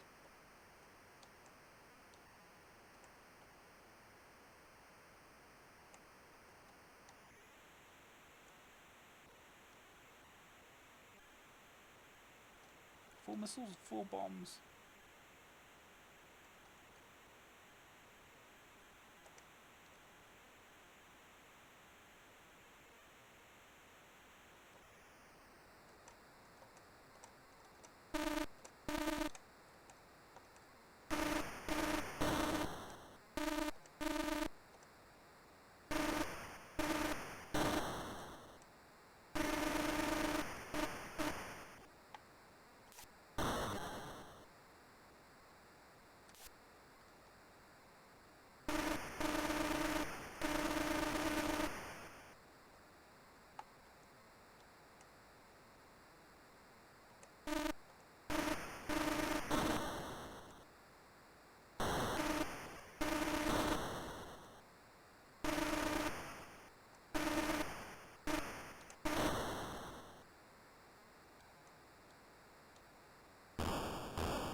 Holding my ass kicked here.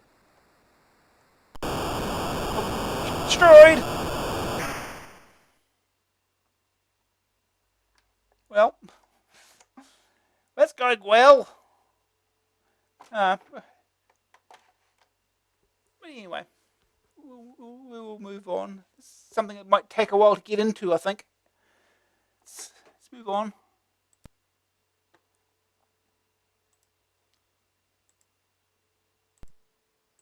Okay. Riders go full circle. Shockwave Rider. Spectrum 795 Amstrad and Commodore 895. Okay, next game is Killer Ring. by Ariolasoft, $7.99 cassette, joystick or keys. Killer Ring is a subtle variation on the Phoenix standalone arcade game. After shooting waves of aliens, you must shoot your way through a barrier to kill the What's-It. In Killer Ring, the What's-It is an alien being surrounded by a force field. To kill him, you must shoot through its base. The rest of the field is impenetrable. This base covers a rotating shield, which can also be breached by successive shooting. Once through the rotating shield, you must shoot the green alien's red heart. Preceding levels, all 6 of them, take the usual form of alien cremation. Levels 1 and 2 give you floating bats to fire at. 3 and 4 have an extra distraction, a group of flying saucers flitting about the screen bombing you. The floating bats are replaced by rotating spheroids, which you can kill only by shooting through one of its 2 gaps in its shield. The last 2 levels take the form of moons, oozing yet more bats, this time in magenta. Your ship, as the title suggests, is a ring, very vulnerable with little shielding. Amazingly, Killer Ring is a funny addictive quality, initially. The interest wanes as quickly as the moons in levels 5 and 6. The game's biggest detraction is its lack of difficulty. The writers tried to compensate by including a difficult mode, but having completed the easy mode, the difficult mode gave me no real trouble. The graphics are good, and the characters are well defined. Sound effects are also above average, and the music is very good. In conclusion, a pretty game. Pretty indifferent. First day target score, 15,000. Second opinion. This is a game that's extremely satisfying, or relaxing, to play after a hard day's work. You just sit there and shoot. It doesn't matter that you can easily get high scores, or even though there are only 7 levels. Killer Ring is enjoyable and just the tonic for when a mindless task is all you are capable of. Green screen view, just as satisfying green. The verdict. Graphics, 73. Bold, colourful graphics. Spectacular explosions. Sonic, 67. Total music is entertaining. Sound effects can be grating. This sound is just as good as Short Circuit, apparently. Grab factor, 62. Colour and sound will appeal. So will aroma and taste. Comes complete with a Killer Ring cupcakes recipe. Oh no. Staying power, 49. Only 7 levels to beat. Originality is not the name of the game. AA rating, 61%. Excellent game to unwind with. No lasting challenge. Oh no, do we have to look up this recipe? Do we have to look up the recipe?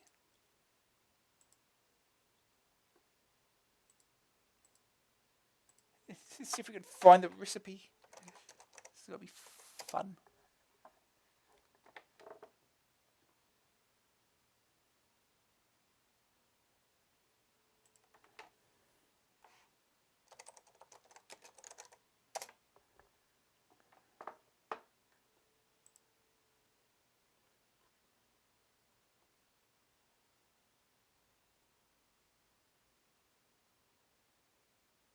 Oh.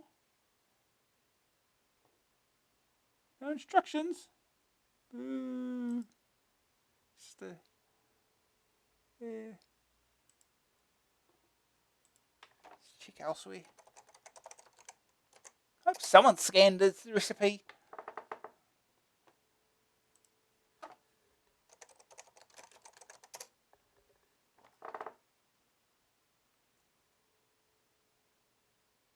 Ooh, menu.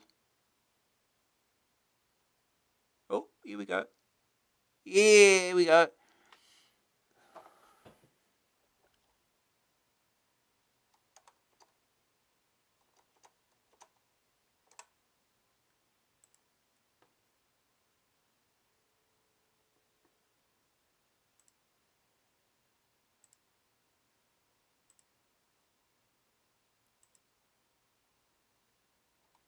Here we go.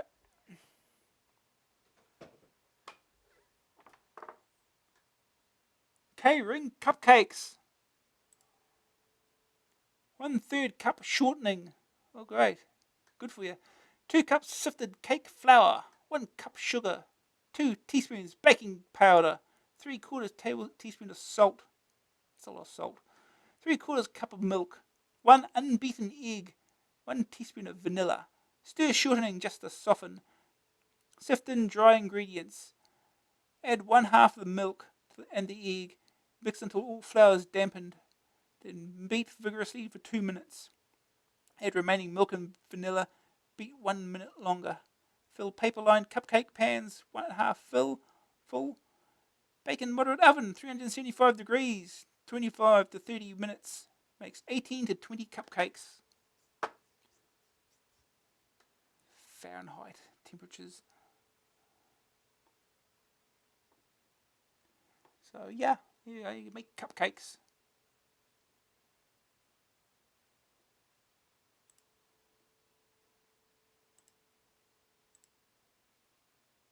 Okay. Let's get the game started.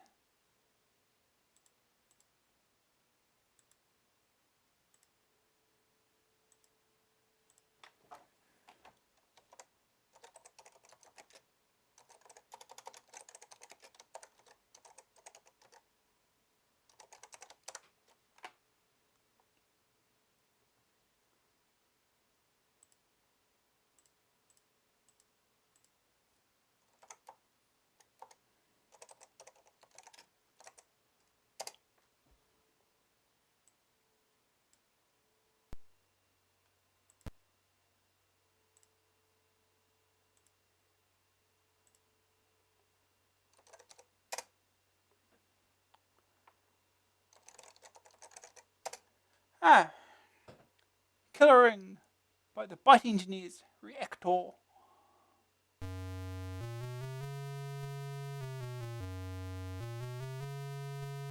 Easy mode.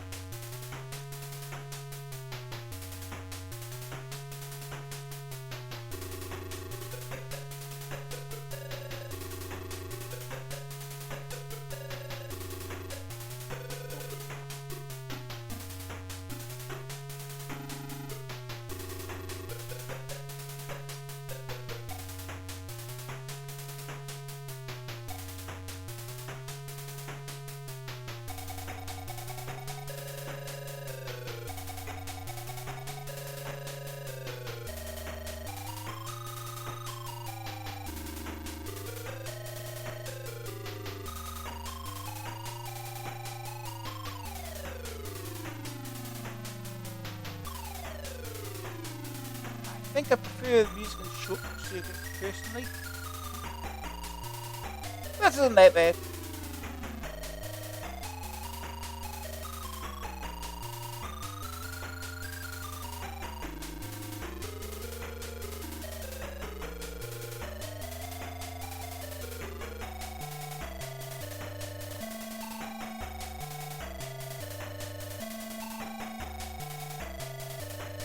Oh, music on. Yeah, music during the game.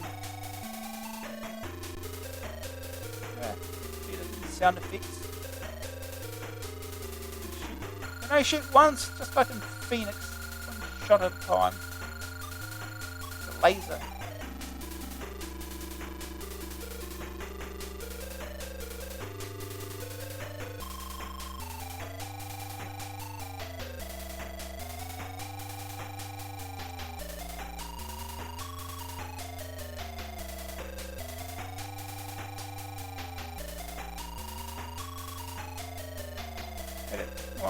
Yeah.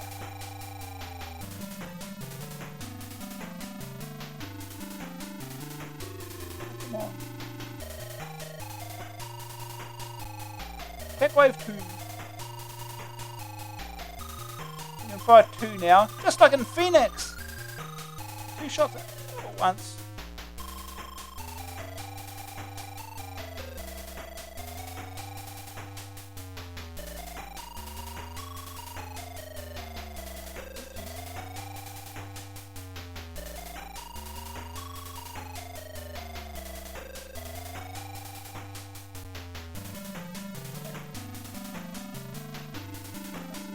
Harder.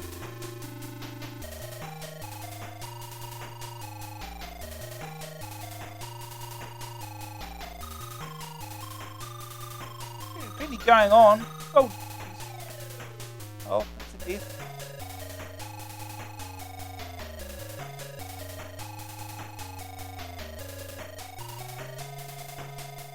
Yeah, they can come up from behind you. That's not very nice.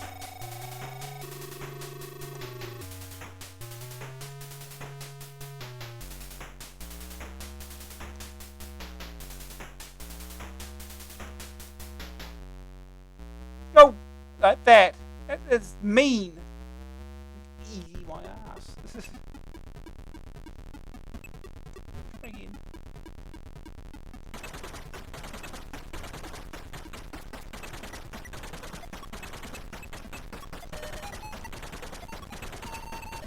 Still going.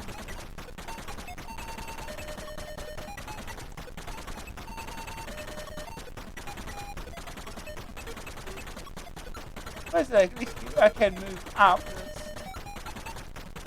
That's something that's useful for status.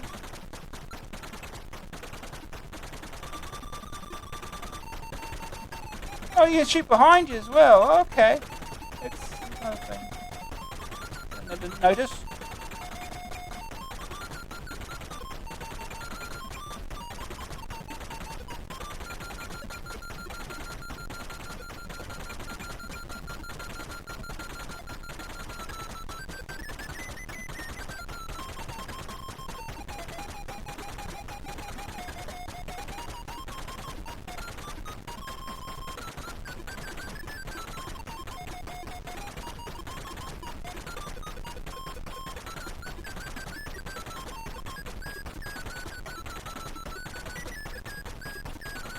Oh, jeez. Came for me.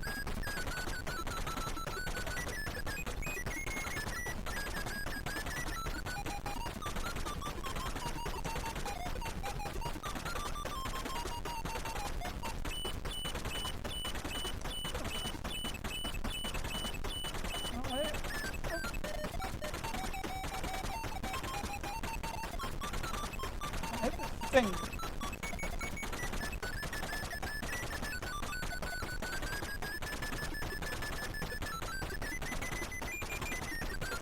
Rifle, get more of this. Right, I can only shoot in front of me now. What is this nonsense?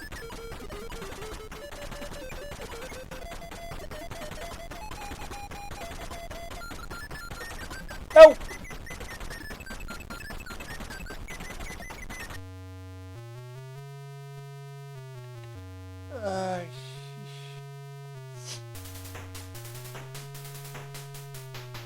Oh, try again.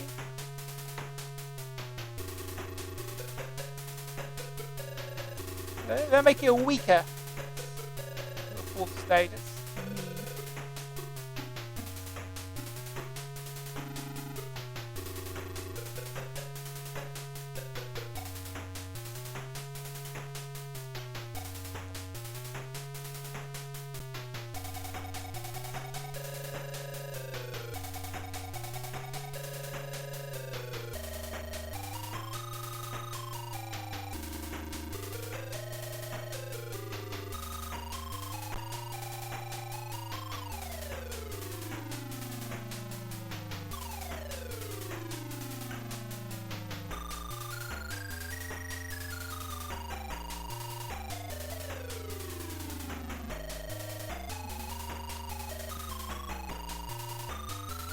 Three lives and no extends. It's not really easy.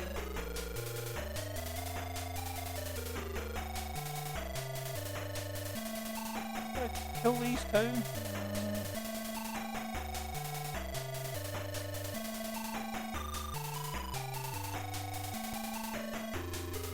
Wait for.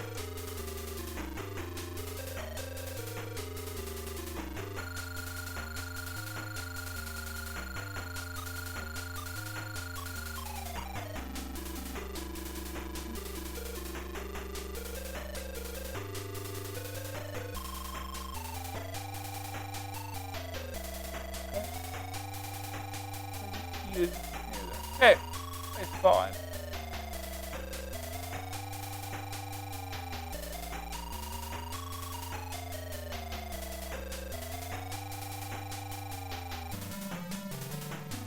Yeah, single shot upwards, but you need double shots below. I don't know. One maybe. Just single shots.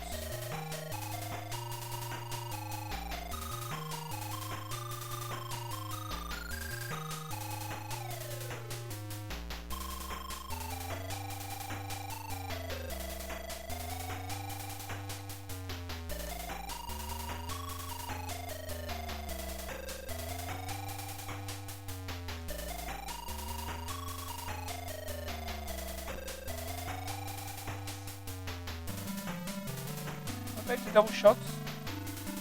Only one direction. That went through him. That's not right.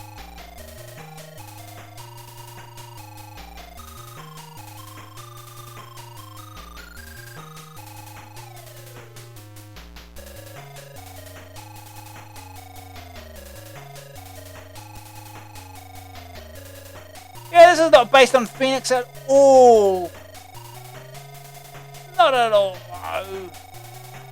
See how I can make a comparison.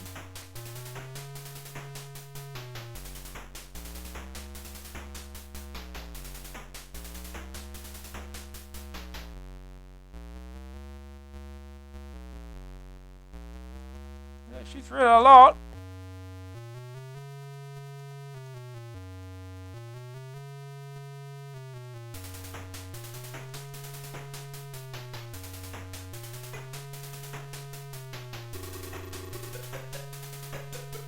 Bonus! 120 points. Okay. Progress has been made. That is still good.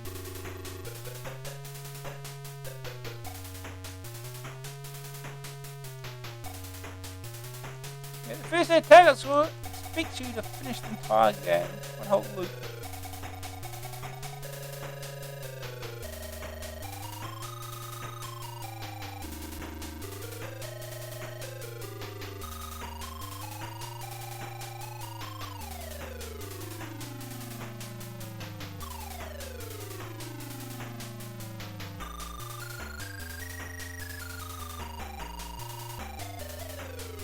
Three.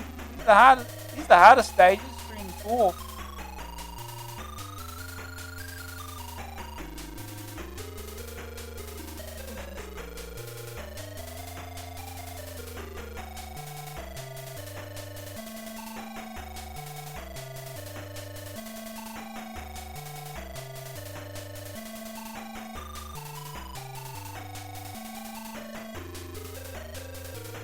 One hit and thank you.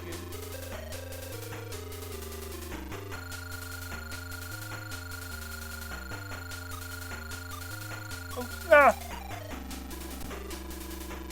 Back way forward, do it all again.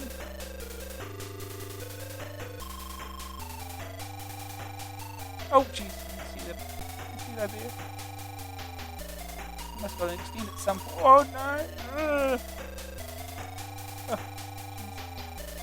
Oh no! Hey, I got 15,000. First day target score.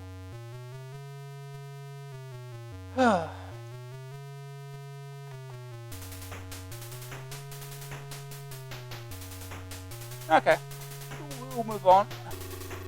That's what the game is. We play through the whole loop.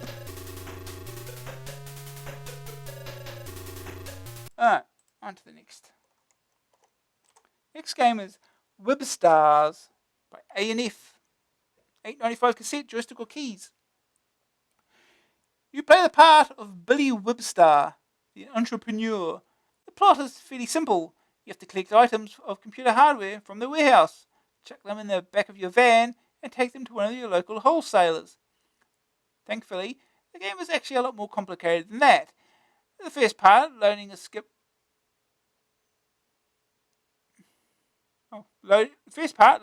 with hardware, is a bit farcical, in that once you have filled the skip, you must descend a lift, enter a van, and attempt to catch the previously loaded hardware that the skip is dropping down chutes from above you. Complicated, ain't it? Anyway, once you've done that, you get to drive the van along some roads. Ooh, how exciting. Well, it's not that exciting. The object of this part of the plot is to dodge the debris flying from the doors of the van in front of you. Some of the debris is useful, like discs, cassettes, and computers. If you catch them, they increase the stock in the back of your van. Once at the wholesaler, you face a complex screen consisting of platforms, conveyors, and lifts. You must now take your stock out of the van and attempt to direct it up to the top of the screen, where a big hand comes out and grabs it.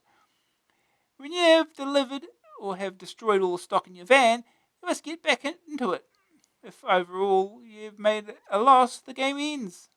But if you have made a profit, you can drive back to the warehouse to stock up again. Scoring is in the form of profit. Every item you sell increases your score, and every item you fail to avoid debris thrown from the competitor's van, your profit goes down. This is to pay for repairs. I didn't like this game at all. The graphics are so blocky tacky, and the movement is a block at a time. Sound is best forgotten, a very poor production, and a definite waste of money. First talent score, make a profit. Second opinion, the game concept is a good one, but it's let down by substandard programming and badly thought out gameplay. The graphics reveal that it's a poor conversion from other computer versions. There are too many frustrations to make it enjoyable. Making a profit is more down to luck than judgment. A poor effort. Green screen view. Very difficult to see in places. The verdict. Graphics, 46. Very blocky. Little use of colour. Sonics, 13. No sound other than an insignificant purr from the van. Grab factor, 45. Delivering it at the wholesaler is quite addictive. Very difficult to make a profit, so games are short. Staying power, 33. Boredom and frustration will win eventually. AA rating, 37%. If computer distribution is like this, I'm glad I'm a reviewer. Okay. Drive your van, drive you crazy. Right? Let's play the game.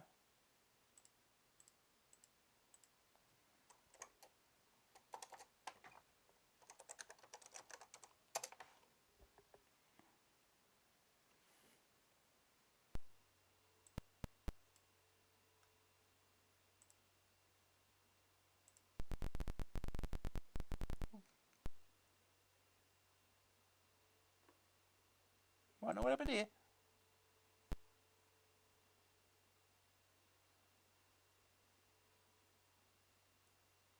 Okay. Oh, I didn't change the thing.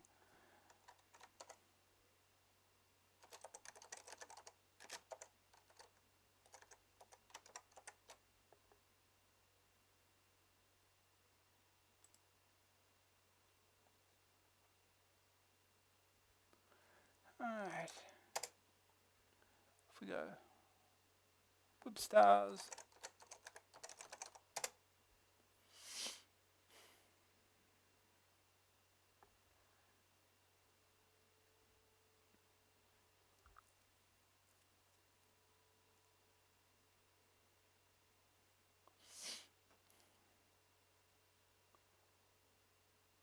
Jeez, the joystick.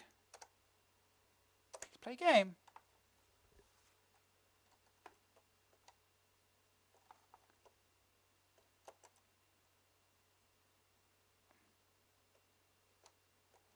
You know, they could have changed the computers, not be Sinclair. I mean, really game.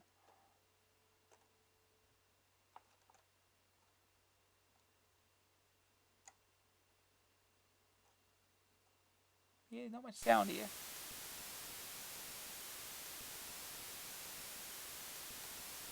Oh, geez.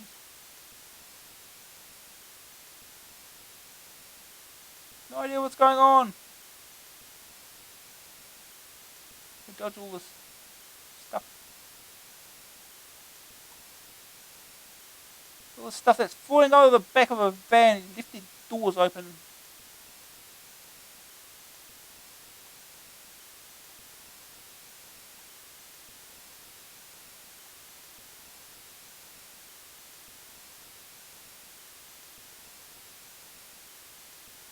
just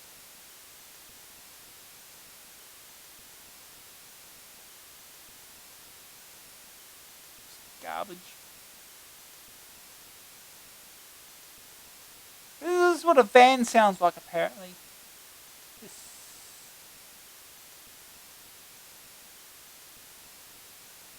Just missed it.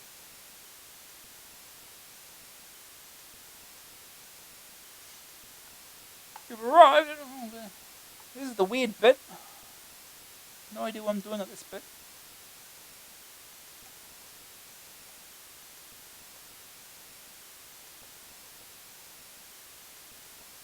There's no jumping. Up does nothing. Fire does nothing.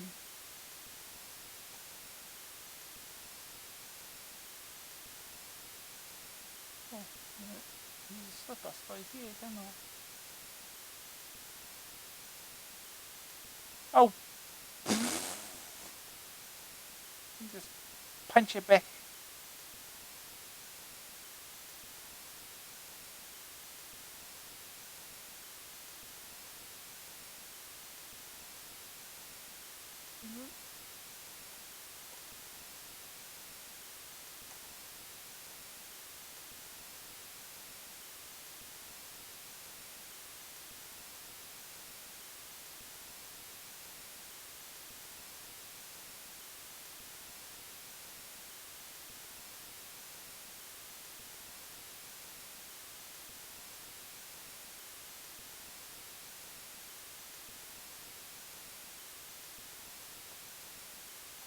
Okay. Maybe just fall through the gap.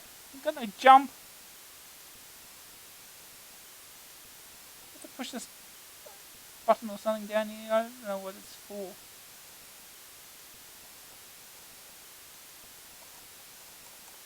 It does nothing. This doesn't crush you or anything stupid.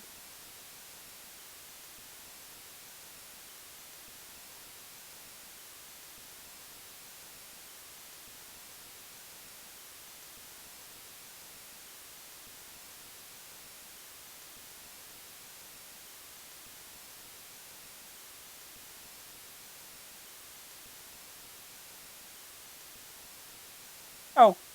Oh, I see. You stick something.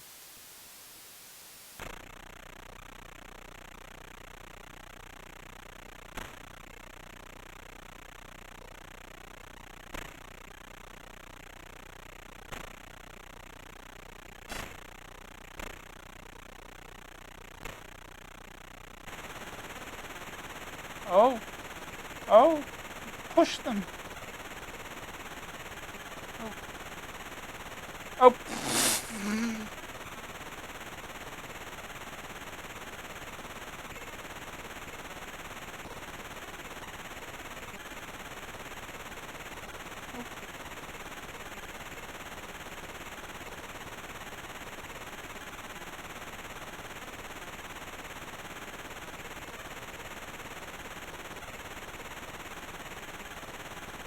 How do I get to those?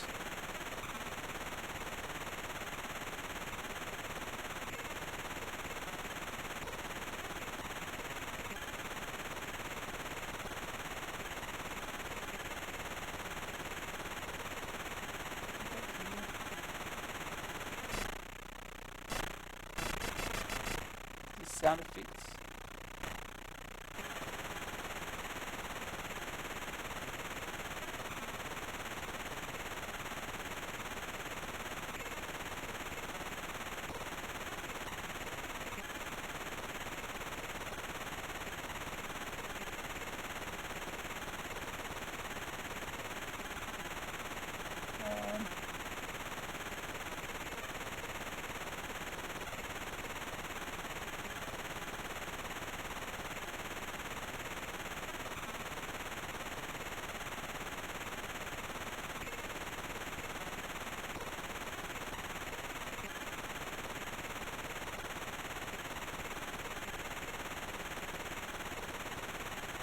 What?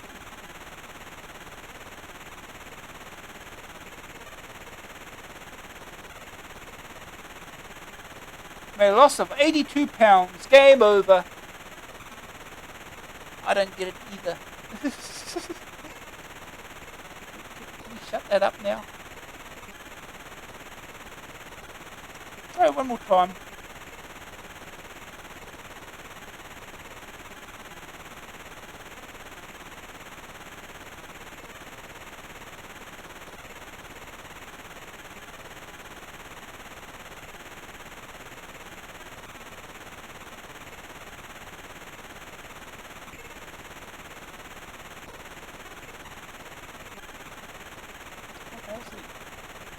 More time.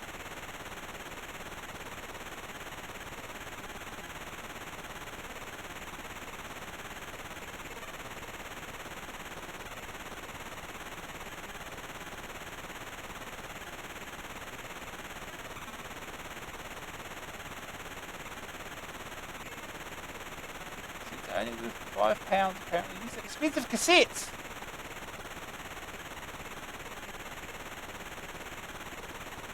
So there's 5 1/4-inch floppy disks.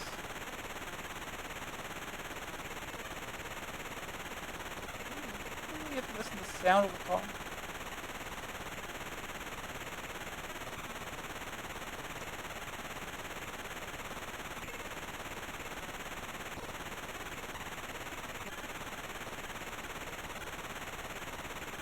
Well, that stage is stupid.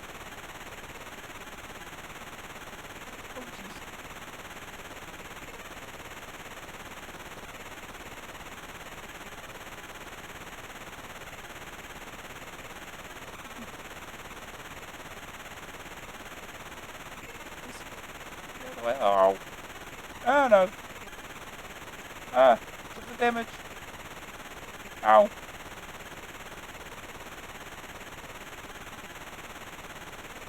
Just dumps out random garbage because that's what fans do apparently.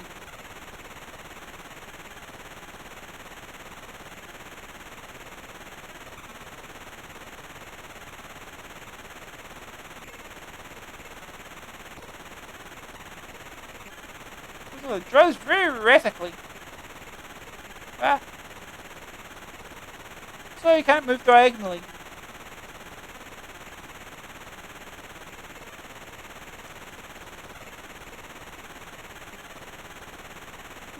How do we do this stage?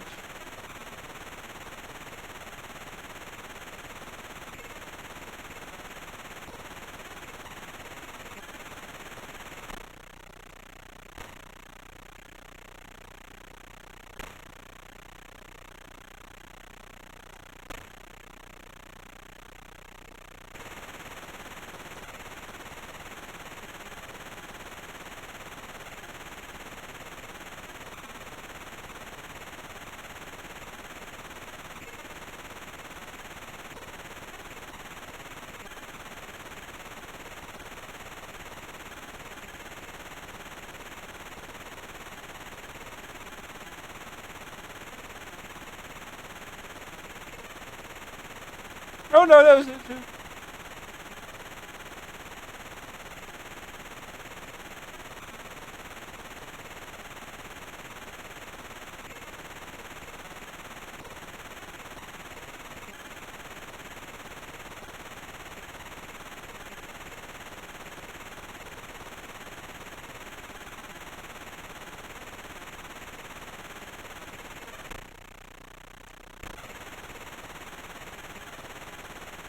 Giant floppy disks.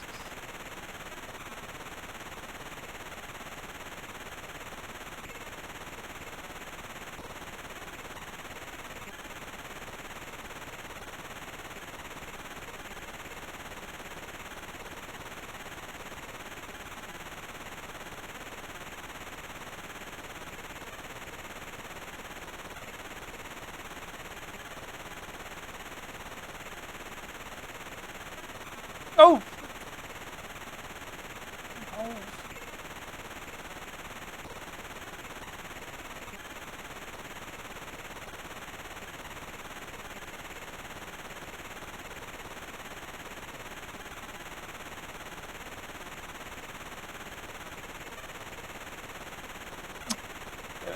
How are you supposed to do this? Oh. Oh well. Lost.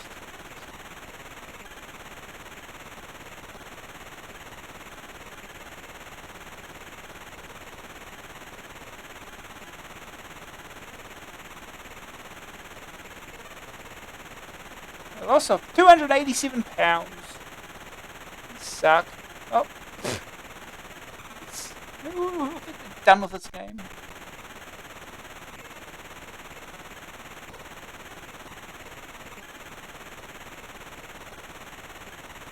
Shut that up.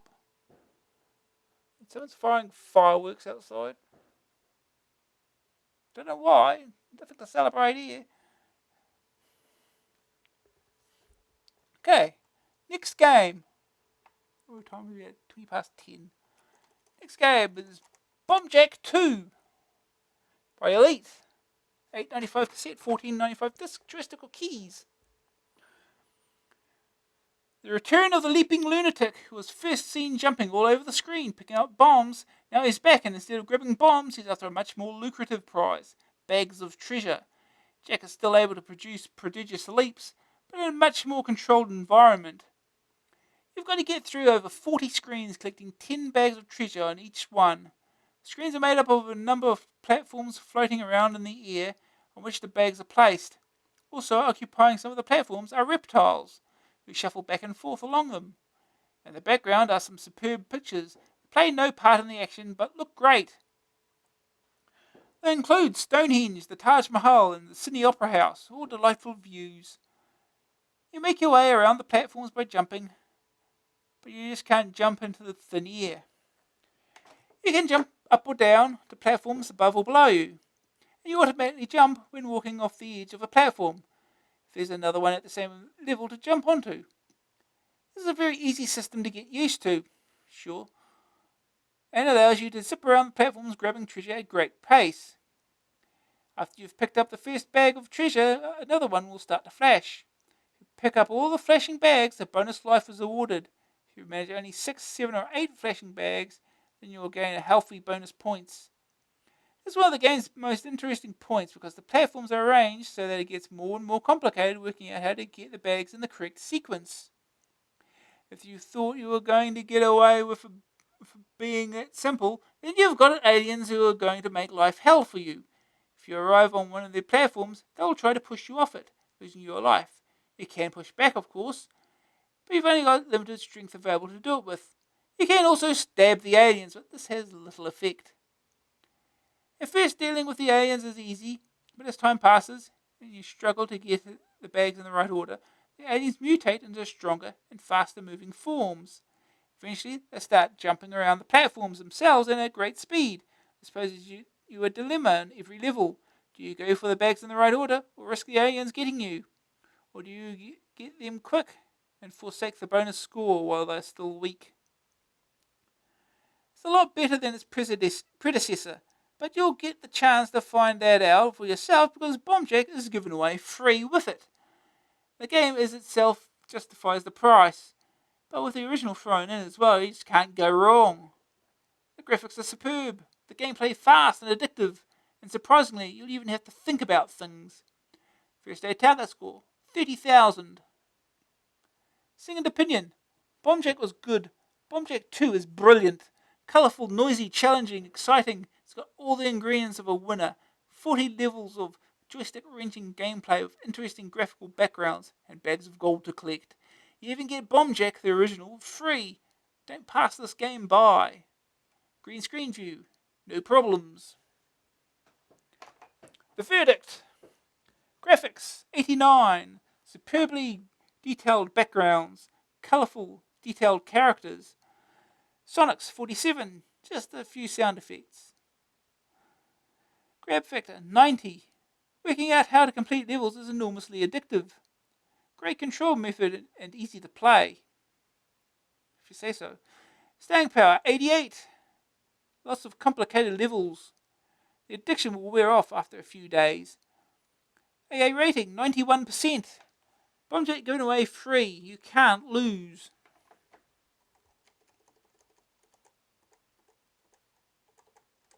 These are screenshot. Glorious black and white. Okay. Let's get it set up then.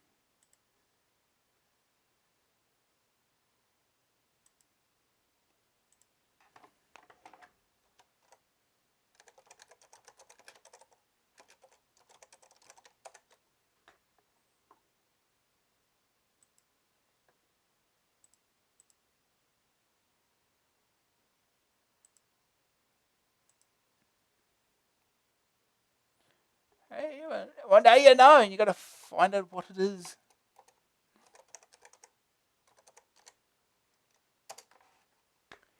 Hi.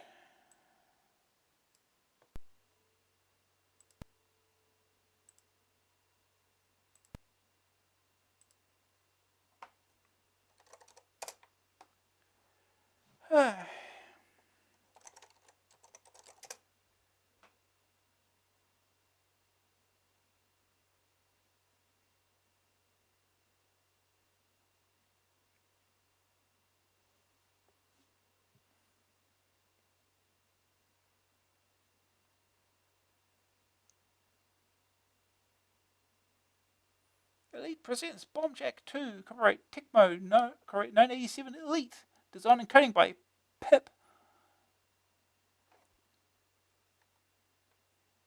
J for joystick. Start.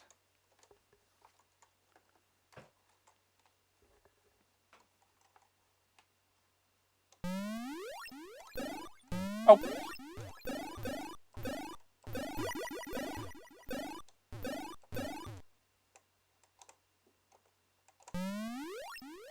Yep. Oh.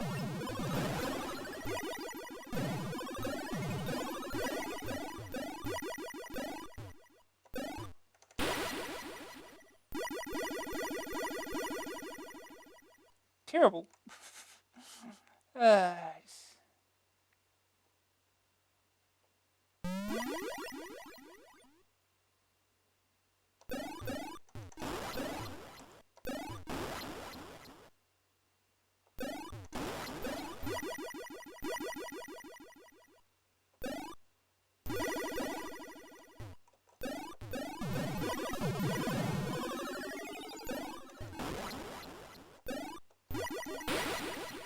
So you do it perfectly.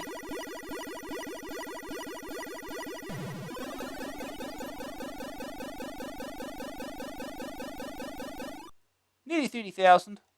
We're nearly at 30,000. It starts with them all powered up. Let's pick them all up. This is. Oh. He didn't die just like that.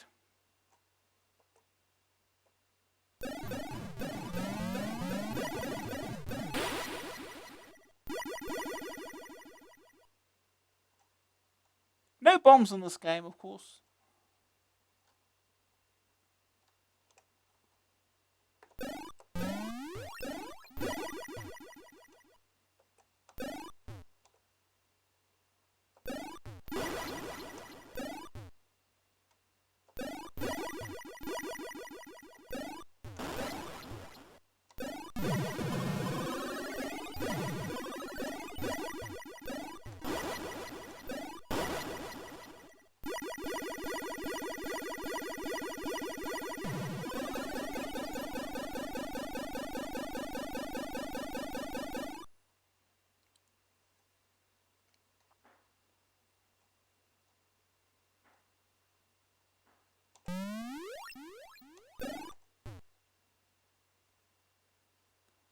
Yeah, I gotta figure out a way around.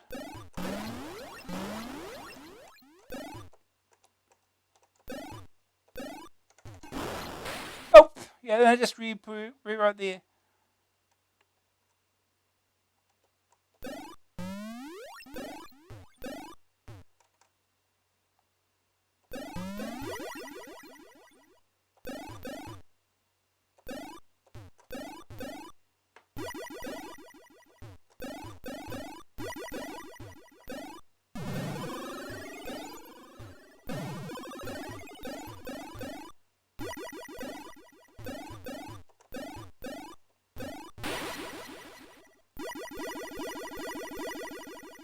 95? Well.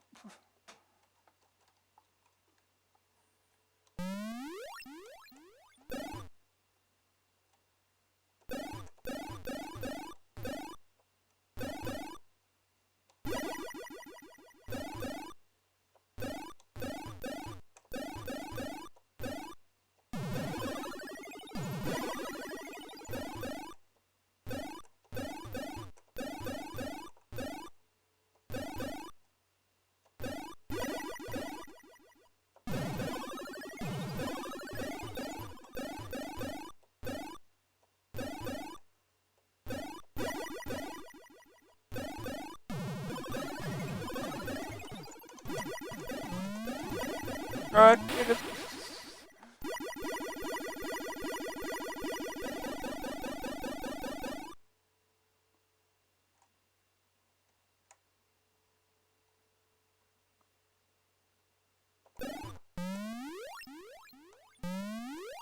Should we just look up everything?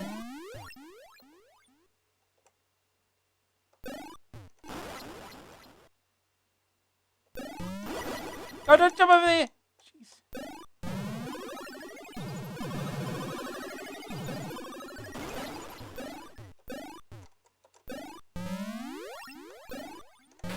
Oh.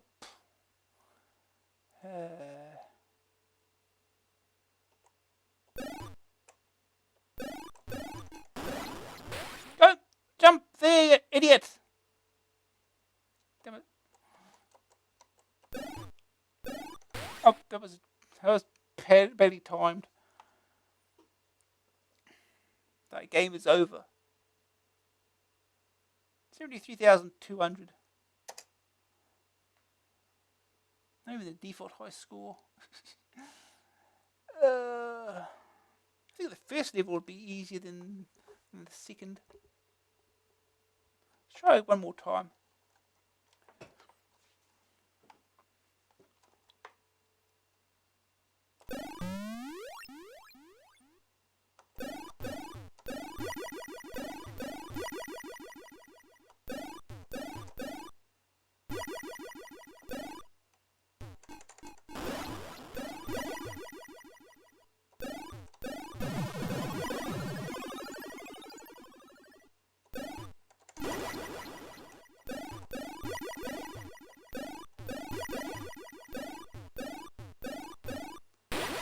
There we go.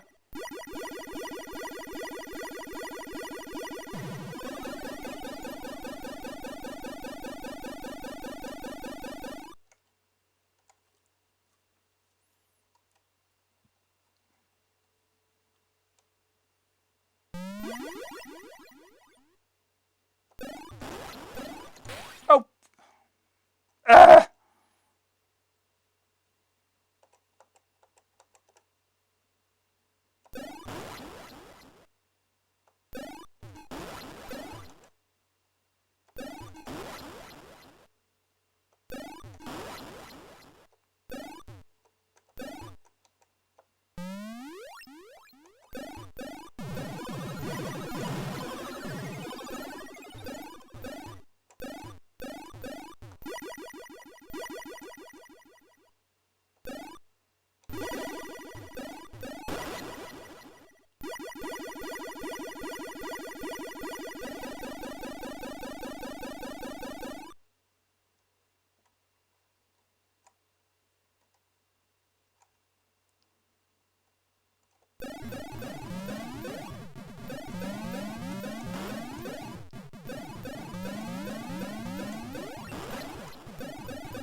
tried to jump down. I tried to jump down.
Okay.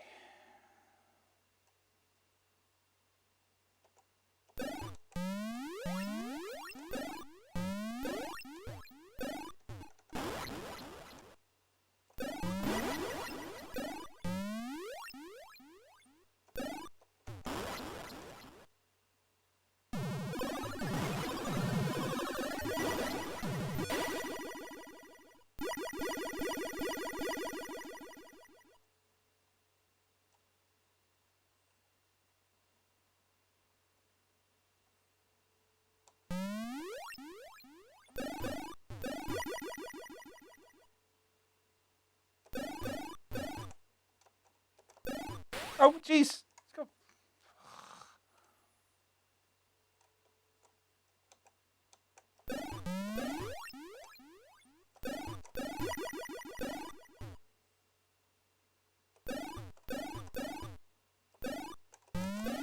Oh, what did I do there? Oh, that game is over. Beat the default high score at least. We'll move on to the next game. Got 20 minutes. And fit one more game in.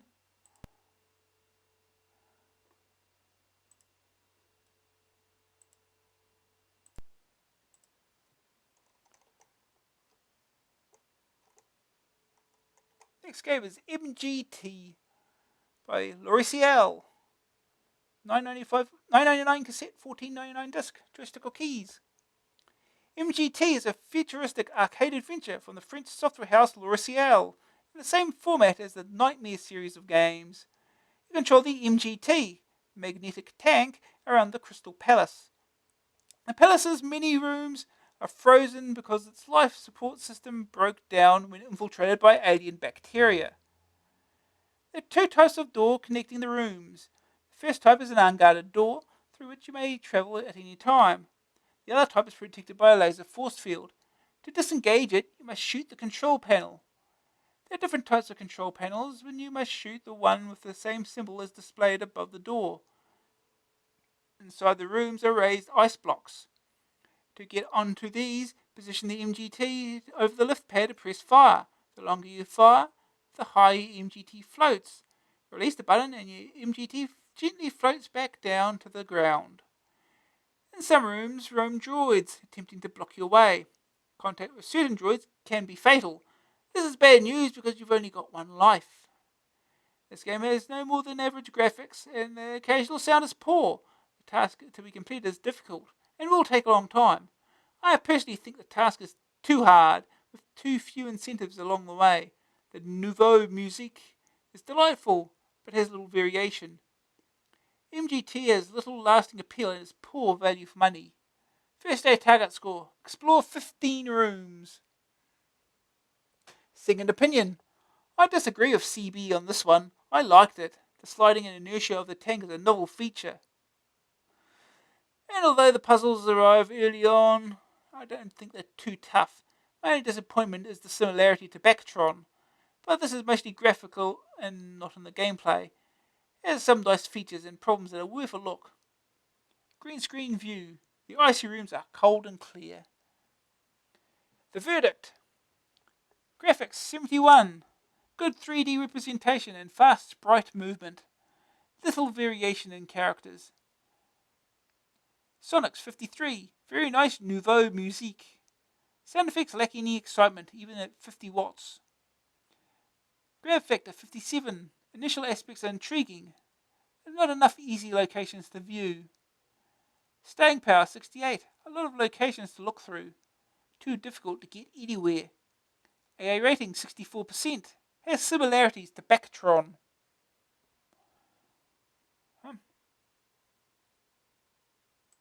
Now we play the game. Let's see.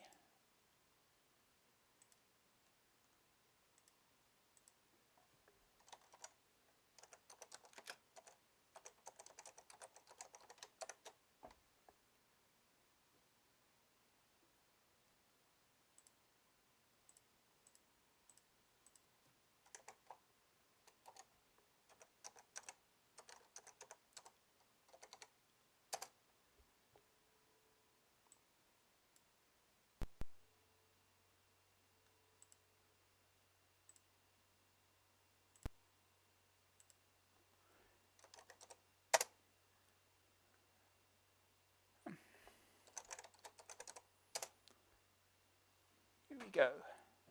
Magnetic Tank MGT. RCL 1986.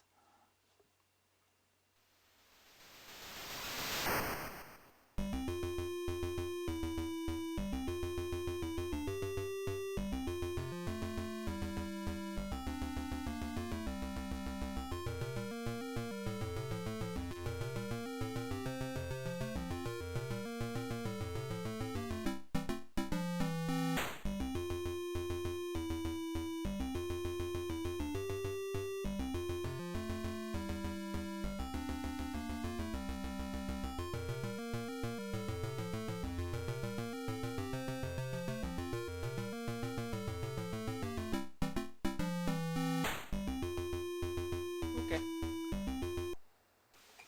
Here's our little tank. Whee! Just drift with this thing. Whee!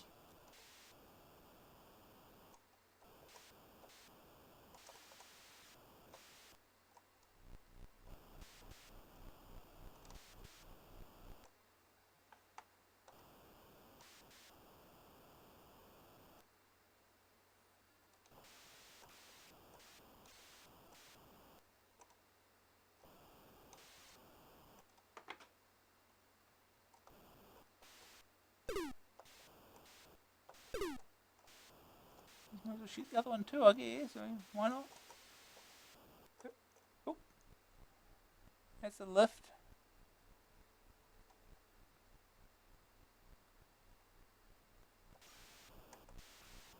Oh, she's doing them.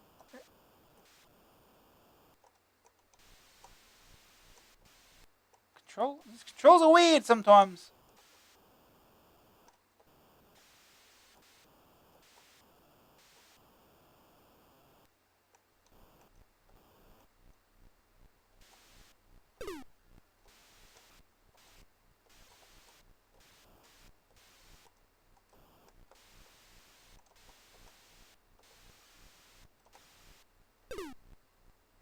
Up we go. Down we go.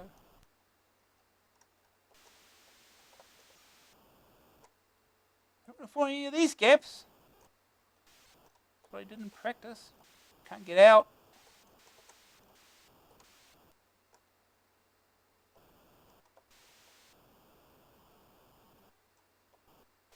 I'm not sure the game has a quit button.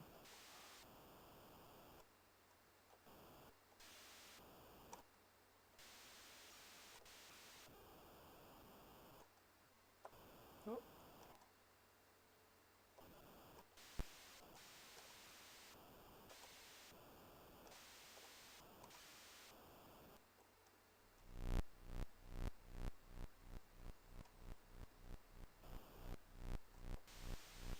Oh.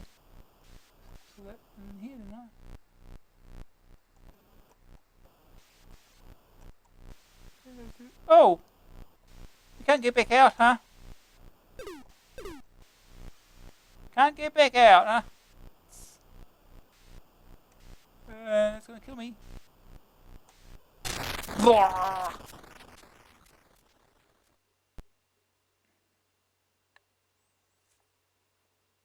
Game over.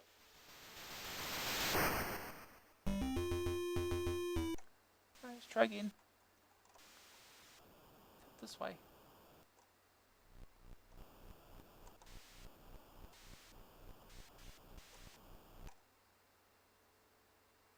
Okay, we're just back there again.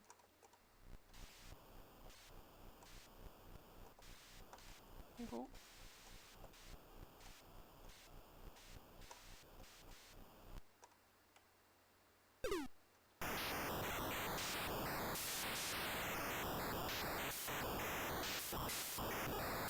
What did I do?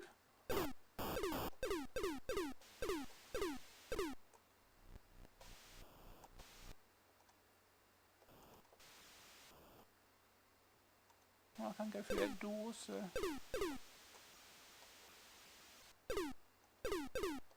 Can't... Lasers are not good for shooting aliens, apparently.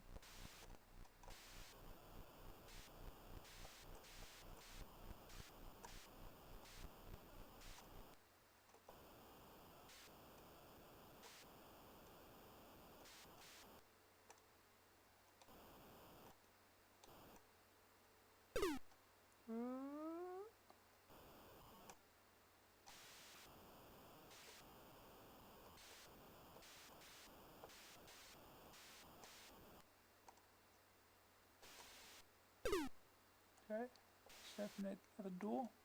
Nothing that matters at this point. Let's go down here.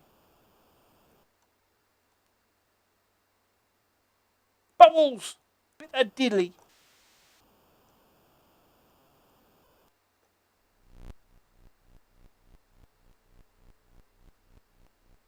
Why is there a lift there?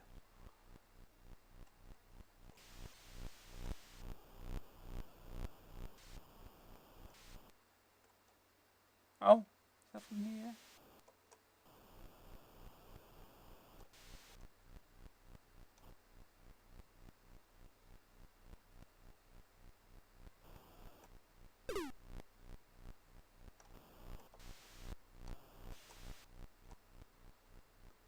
Oh.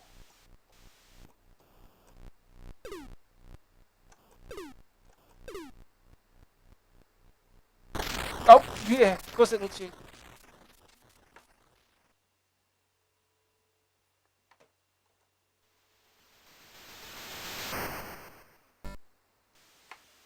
Try again.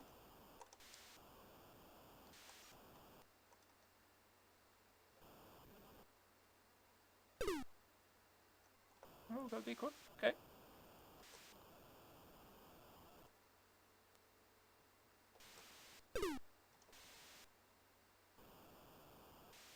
This way.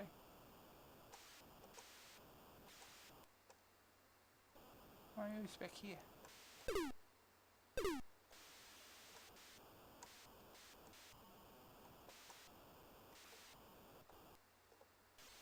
Oh, game controls! They're somewhat directional, but sometimes you just don't know. Sometimes the controls just reverse.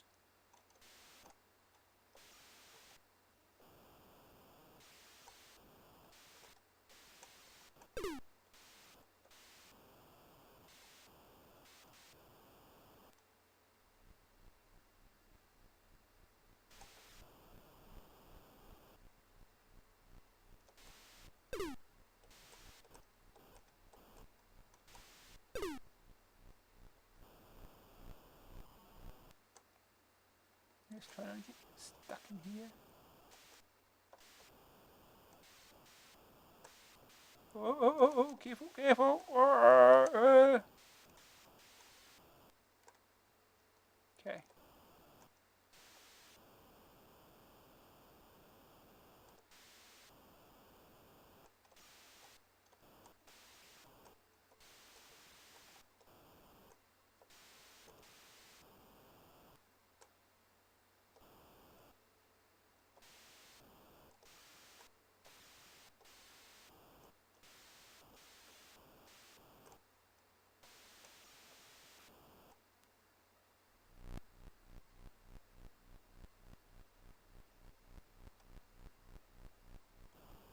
We gotta get around the. Oh, that's gonna be ridiculous.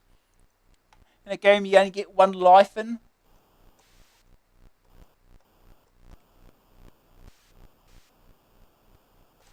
Go, go, go, move!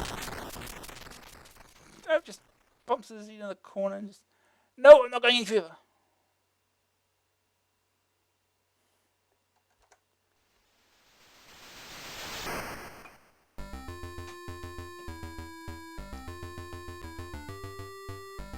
Ah. I think what we'll do one more game now. We've had enough of this already.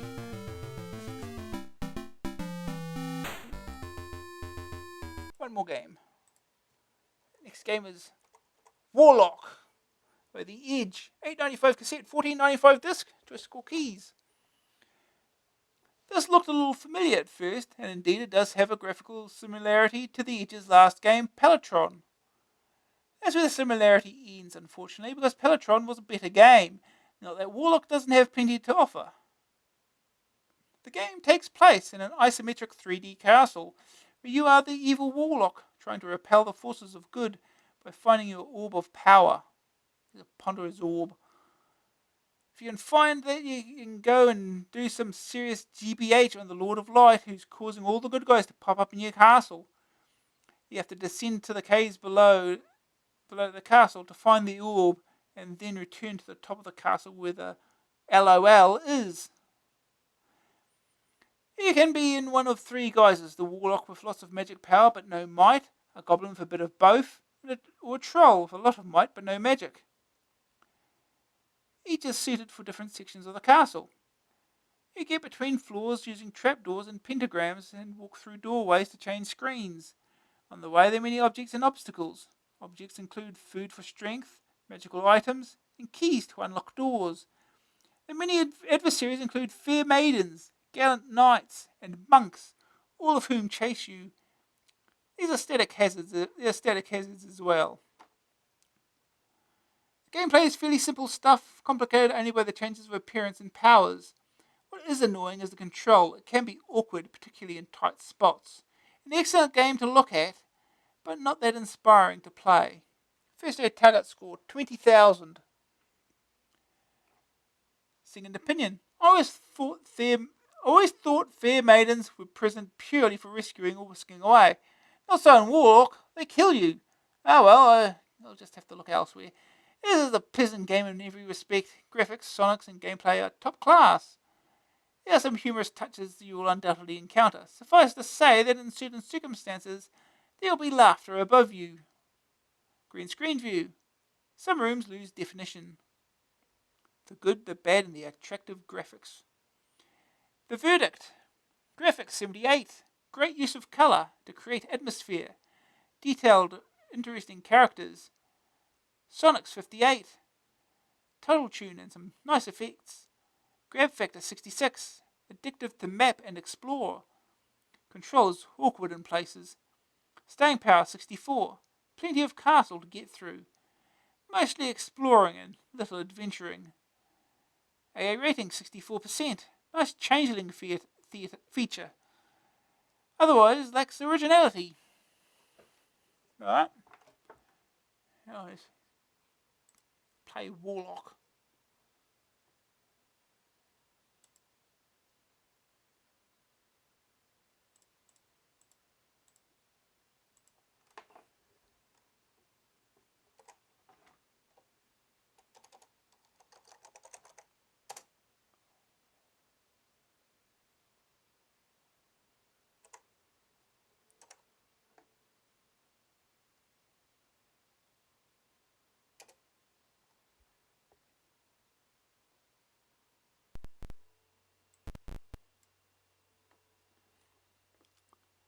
Alright.